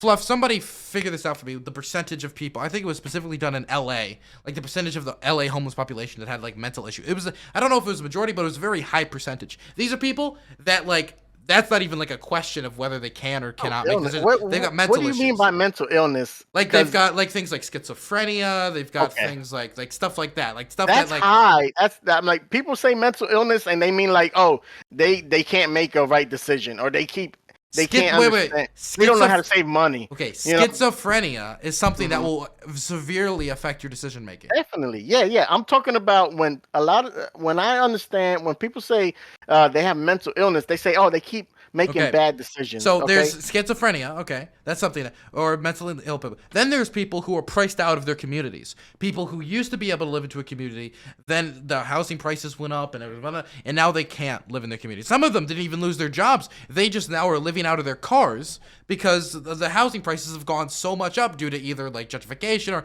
any host of issues, right? But those people would actually wouldn't be homeless for as long because those people We had we a do house, not they we do had a not know life that. together. People They because got people it. They had people no. Let me finish. Let me finish. They got into a despot. They got into a rut. Okay, and then they needed a help. They'll take that assistance and they'll run with it, and they'll move or they'll get a different job to be able to afford it. But those people get out of homelessness quick because they make good decisions. Homeless people who are homeless for years and years, those are people, not the mental illness. Okay, let's not go with this. Let's not say all homeless people are mental ill, or a vast majority. I don't believe that. I think that a vast majority of of homeless people are making bad decisions, and you think a the homeless majority. people who have mental illness, I think they're being taken care of. If they're not, that's a shame, and that's because of the state, whatever state they're in. They're not taking care of those people. But where I live, the homeless people, when you go to visit the shelters and you go and you do the food drives and you hand out the food and you give them stuff, a lot of times these people you'll see them year after year. So I even know one guy. I seen him twice. I was like, what's going on, man? He's like, yeah, I do I'm like, yo, come on, man, you gotta get a job. What's the matter with you? You know what I mean? Come on, don't do the wrong thing. Not what's the matter with you, like what's wrong, like you're a bad person, but like, yo, you gotta make better decisions. Save your money, okay? Don't buy some new Nikes. You know what I'm saying? These are bad investments. Okay, invest in go. Do you really think that people are homeless because they bought too many Nikes? Oh, come on, put that flounder on, baby, because that was a flounder statement. That's what I typed in the chat. Can you believe what Dylan said about Nikes? Come on, man. No, you just said that. The decisions, I didn't say that people are poor because they buy Nikes. I said people are poor because they make bad decisions. All right, and one bad decision might be, instead of investing in something to help you prepare for a job or whatever, you buy a pair of Nikes. Who are homeless because they made bad choices when it comes to financial things. But the thing is, those people, number one, they should still have a social safety net to help them. I don't think any human being. Nobody said no. I never. Yeah. But there's a lot of people who it's completely outside of their control. When you get priced out of a community, that's not inside your control. You don't control the local economy. When you got that mental health shit, you don't control that. After that first needle, when it comes to drugs, that's addiction. That's a sickness. That's something you can't control past that first point of entry. When it comes to veterans and PTSD, I guess you can say they had control on whether they joined the army, but none of us really want to like treat like veterans in that way. Like, we know that like they didn't choose to feel that trauma. They wanted to get in there to serve their country and serve their nation, or maybe get some like decent benefits that comes with joining the military. Like, when we like simplify it to like, oh, they just need to stop acting like victims, man. Like, that's, you're just perpetuating. Well, I don't know, Dylan. Tell me why, when I drive down the highway and I stop at a stoplight and there's a guy with a sign say, "Give me change. I'm a veteran." Right? What do you think got him there? It could be mental health issues, PTSD. Let's say it's mental health. Why would mental health make him poor? Why is there nobody that loves him? Okay, so this is a weird route to go down, but when you have PTSD and you have bad mental health shit, a lot of times you seclude yourself because you just can't deal with it. You can't go to work because like your mental health shit is so terrible, right? There's a lot of things that can lead you down once you got PTSD towards a path that leads to you being homeless. That's why we have such an issue with homeless veterans in this country. Got it. Now what about any decisions? And family? And by the way, families will sadly abandon them. Or a lot of them, sometimes they don't have family left. A lot of them are older veterans with PTSD. They don't got any family left, or their family, like, they just think it's too much effort. They don't want to pay for this person. They don't want to deal with it. And instead of getting the mental health care, they just abandon them. Gotcha. So now they have a family that abandons them. They have PTSD. What leads them to live on the street rather than go to the local veterans affairs, or the VA can't just give you a house, man. I'm not sure. And like I said, I don't know many veterans. So the thing is, there are homeless shelters, right? But our homeless shelters in this country are very flawed. The homeless shelters have a huge like theft issue. A lot of times the conditions in homeless shelters are not very quality. A lot of times when it comes to drug addicts, they have like homeless shelters have like clean policies where the only way you're going to get into a homeless shelter is if you're not doing drugs, and they'll drug test you. And if that's the case, then if you're addicted, then you can't go there, because then they'll stop, then you'll feel the withdrawals again, and then you'll have to leave because you need to get your fix. And so there's a lot of reasons why someone might not take advantage of a homeless shelter.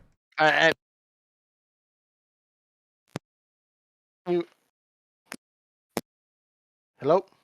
Hello, now I can hear you. Yeah, sorry. Yeah, I want to continue down that line of thought, but to a previous point, you'd probably say that's all bad stuff, right? Drug addiction? Drug addiction, stealing, all that you just mentioned, that's pretty bad, right? Yeah, those are Okay. those All right, are not good things. Yes, not good things. All right, so if you're in a spot where you have PTSD so debilitating that you can't hold a job and you can't have relationships with your family, and it's so deteriorated that you abuse your friends, and you can't make any decisions at this point, you know. And when you go to the homeless shelter, you're like stealing from people and whatever. They're doing a drug test, and you did a bump with somebody, your buddy, a few weeks ago, right? At this point, all that whole line of events, where did this person have no choice? Did this person have no decision making in any of these? Could you not say that this person made bad decision after bad decision after bad decision, and say, yo, stop it, stop making these dumb bad decisions? The problem is there is a path for people to maybe make like a decision here or decision there in some case, and to possibly get them out of that situation, right? But the problem, let me finish. But the problem is, even when it comes to stuff like, and somebody brought this up in chat, even when it comes to things like you were bringing up earlier, buying Nikes or buying like expensive shit, impulse control is an issue, which, you know, like everybody has to deal with impulse control. But impulse control for people, and again, we're bringing it back to mental health, for people who are mentally ill, is something that's a lot more difficult for somebody who's mentally ill to make those make like proper decisions without like impulse control, like taking hold of them. And so what I'm saying to you is, what do you mean by difficult? What does difficult mean to you? And even it can be like, difficult if somebody has has schizophrenia. It's very difficult for them to think like, well, my main priorities right now is making sure that I can get within a housing unit, and that's not how they think. What does difficult mean to you? Like, difficult means impossible, or difficult means like nearly impossible, right? Nearly impossible. So yeah, I mean, it is possible that a schizophrenic can somehow stumble upon all the right decisions to living in a home again, but the odds of that happening are so low that they're calling it, like, just telling them just make good choices is basically pointless. If it's literally nearly impossible, let's say it's 80% impossible. When we're talking about somebody with like schizophrenia, we're talking like 90%. All right, we're talking like 95%. Let's go 95. Fuck it. Okay.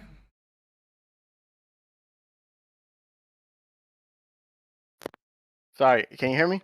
Now I can. Fuck, it's my mic keeps coming out. Let's say it's 95% that this person can't make decisions. And I'm not talking about this.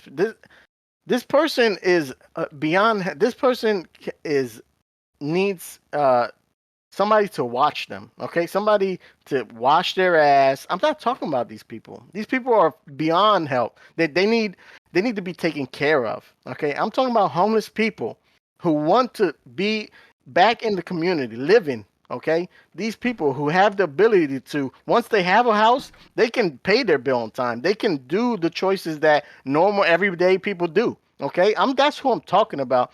The other people, they definitely 100%. I'm out there, man. I do it. I go out there. I fucking give the people. Go to the shelter. Don't you think that this statement then right here was a little how you say? No, general? No. You gotta tell them, don't be a victim, because they feel that. They take your reasoning. They say, Dude, yo, I Yo, I'm a remember victim. I was in a mental I'm a ward, victim. and I was stationed next to someone with schizophrenia, and they were doing spells in the middle of the night, and they said that I had like a poison deep inside my stomach that was gonna kill me, and then they asked me about anthrax for an hour. This is not somebody that can hold down a fucking job. And you think I'm talking about this person? well, be clear. But you said being homeless is a choice, and you try to act like victims all the time. You didn't say like, man, like. There's a lot of homeless people that go by half time. You said a I don't have general to do all statement. that. You did I a don't have to general do all statement. that. You don't need to do all that. It's a general statement, exactly. And when in general, we're talking about homeless that can get out of homelessness. We're not talking homeless people are not. It's not like a condition. It's not they're not inflicted with some But disease. sicknesses can make people homeless. Anyway, but those are causes. That's not like even if we would say let's just talk about the people that it is just bad financial decisions. Let's say somebody made a bad investment. Let's talk about that. Only those people then.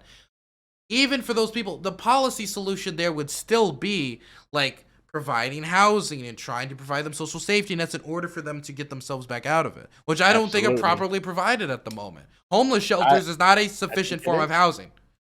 There is not homeless shelter is not Because supposed to be housing. Well, the problem is you're supposed to get Section 8, you're supposed to get welfare, you're supposed to get job training. All that stuff will help you get on your feet to be able to afford a small living. Even if it's not the best, most luxurious, even if you're not having the same things your friends have. If there's all these opportunities for housing just out there right now, why are there so many homeless people?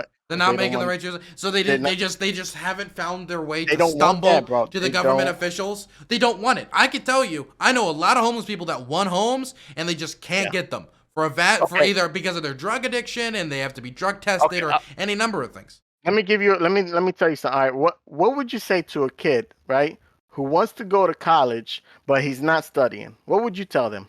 That he's making it. Oh, I keep getting denied. So to be clear, your current position is that a homeless person just needs to sit down and be like, you know what? I think this ain't for me. They need to look at their life. They need to reflect and stop thinking that they're a victim and start making decisions that make them, productive and successful. Okay, and that's what a lot of. You know what? I'm surprised no society has ever thought of this yet to solve the homelessness. Well, it's tougher. It's harder than you think because. Well, the thing is, that type of thinking hasn't solved homelessness, has it? Society. Let me ask you a question. Societies that have lower rates of homelessness, do you think that's how they solve it? Again, or do you think that they solve it through like providing housing and the stuff I just talked about? Like all the things I just talked about. You have to assume that they have the free will to make better decisions. Otherwise, you leave them to their, to whatever the elements are of their determined environment. And I wouldn't go that way. I'd say, look, you can make a better decision. You can choose a better life for yourself. Don't feel like you're determined to be poor because of whatever. You have to make the decisions and choices to change your life. So that means you made the decisions and choices to also make these terrible arguments, right? Flounder, put it on. All right. Next comment. Next one. Is that my last one, or do I have more? Let me check if there's anything else here. And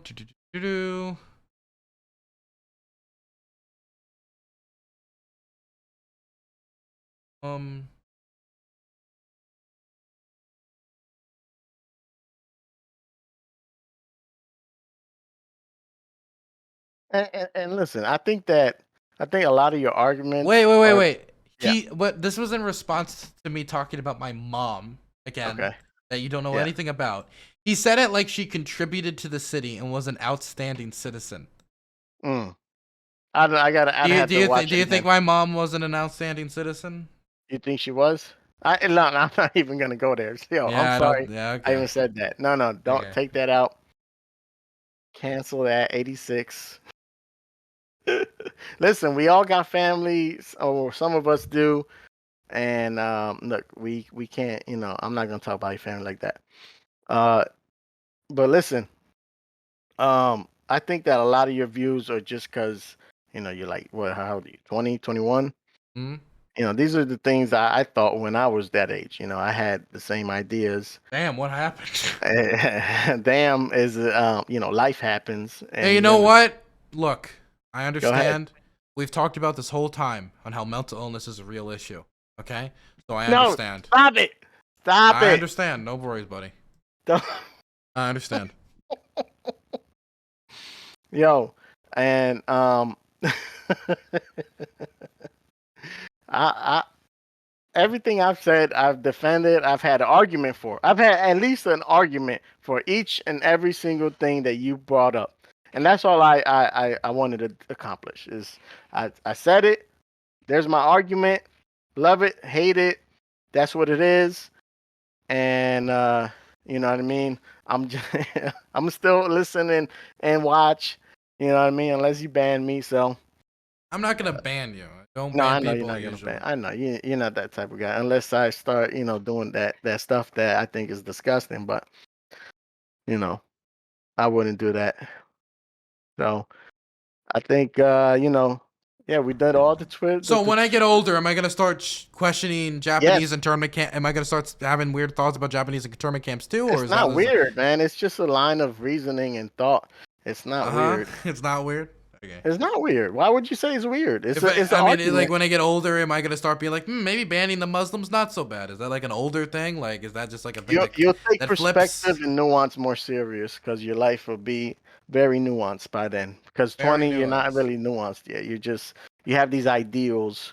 Uh-huh. You haven't lived. You haven't had the struggle. You haven't had the iron hit you. Just because you were, you didn't have a life. You didn't Is have that your? Maybe that's your problem. Maybe like some iron hit you in the head, and that's why you believe what you believe. Yeah, no, it didn't hit me in the head, but How old are it you? definitely hit me. I'm 37. Gotcha. Yeah, I would put the camera. Were you a but I didn't- Were you a boxer by chance? No. Okay. No box. I just been working. That's usually the age Matter of fact, I tell boxers you what, start having that effect. I work at the post office. That's probably where my brain rotted at, in the post office, Huh. working, delivering the mail, and Maybe you like inhaled some anthrax. and some anthrax. Hey, maybe I inhaled some of that COVID, man. That shit might have rotted my shit. Who knows? Right? It was 11 months ago, so that was during the COVID, and maybe you inhaled the COVID. How about that? Who knows? Who knows, man? You have a good one, okay? All right, brother. Keep it going. Oh, I will. You have a good one. Take care.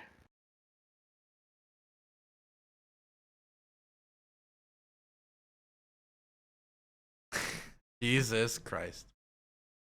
Came, saw, floundered.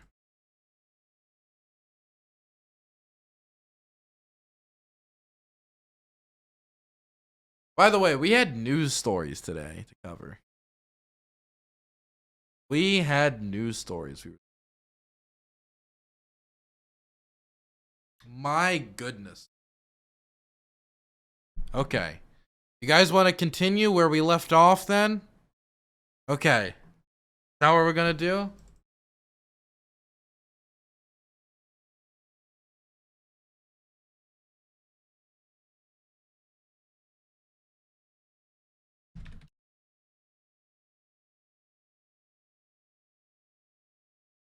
Did you remember to defend your local Applebee's from the tyrannical mask mandate? We're going to talk about that. Did you see that John Madden and Harry Reid died today? I did not see that. I did not see that at all. My goodness. Back-to-back convos. Don't know what Redneck's doing now. If you wanted to continue that conversation. Like, let me message him. Did you want to continue? I gotta use the bathroom one more time. Then we're gonna do this, and then we're done. Okay? Then we're done. I'll be right back. Man, YouTube has a lot of video. I don't even know what to put on the thumbnail. What is it gonna be? Your mom is homeless, Lamau. I don't even know. Somehow that wouldn't be clickbait. Okay, I'll be right back.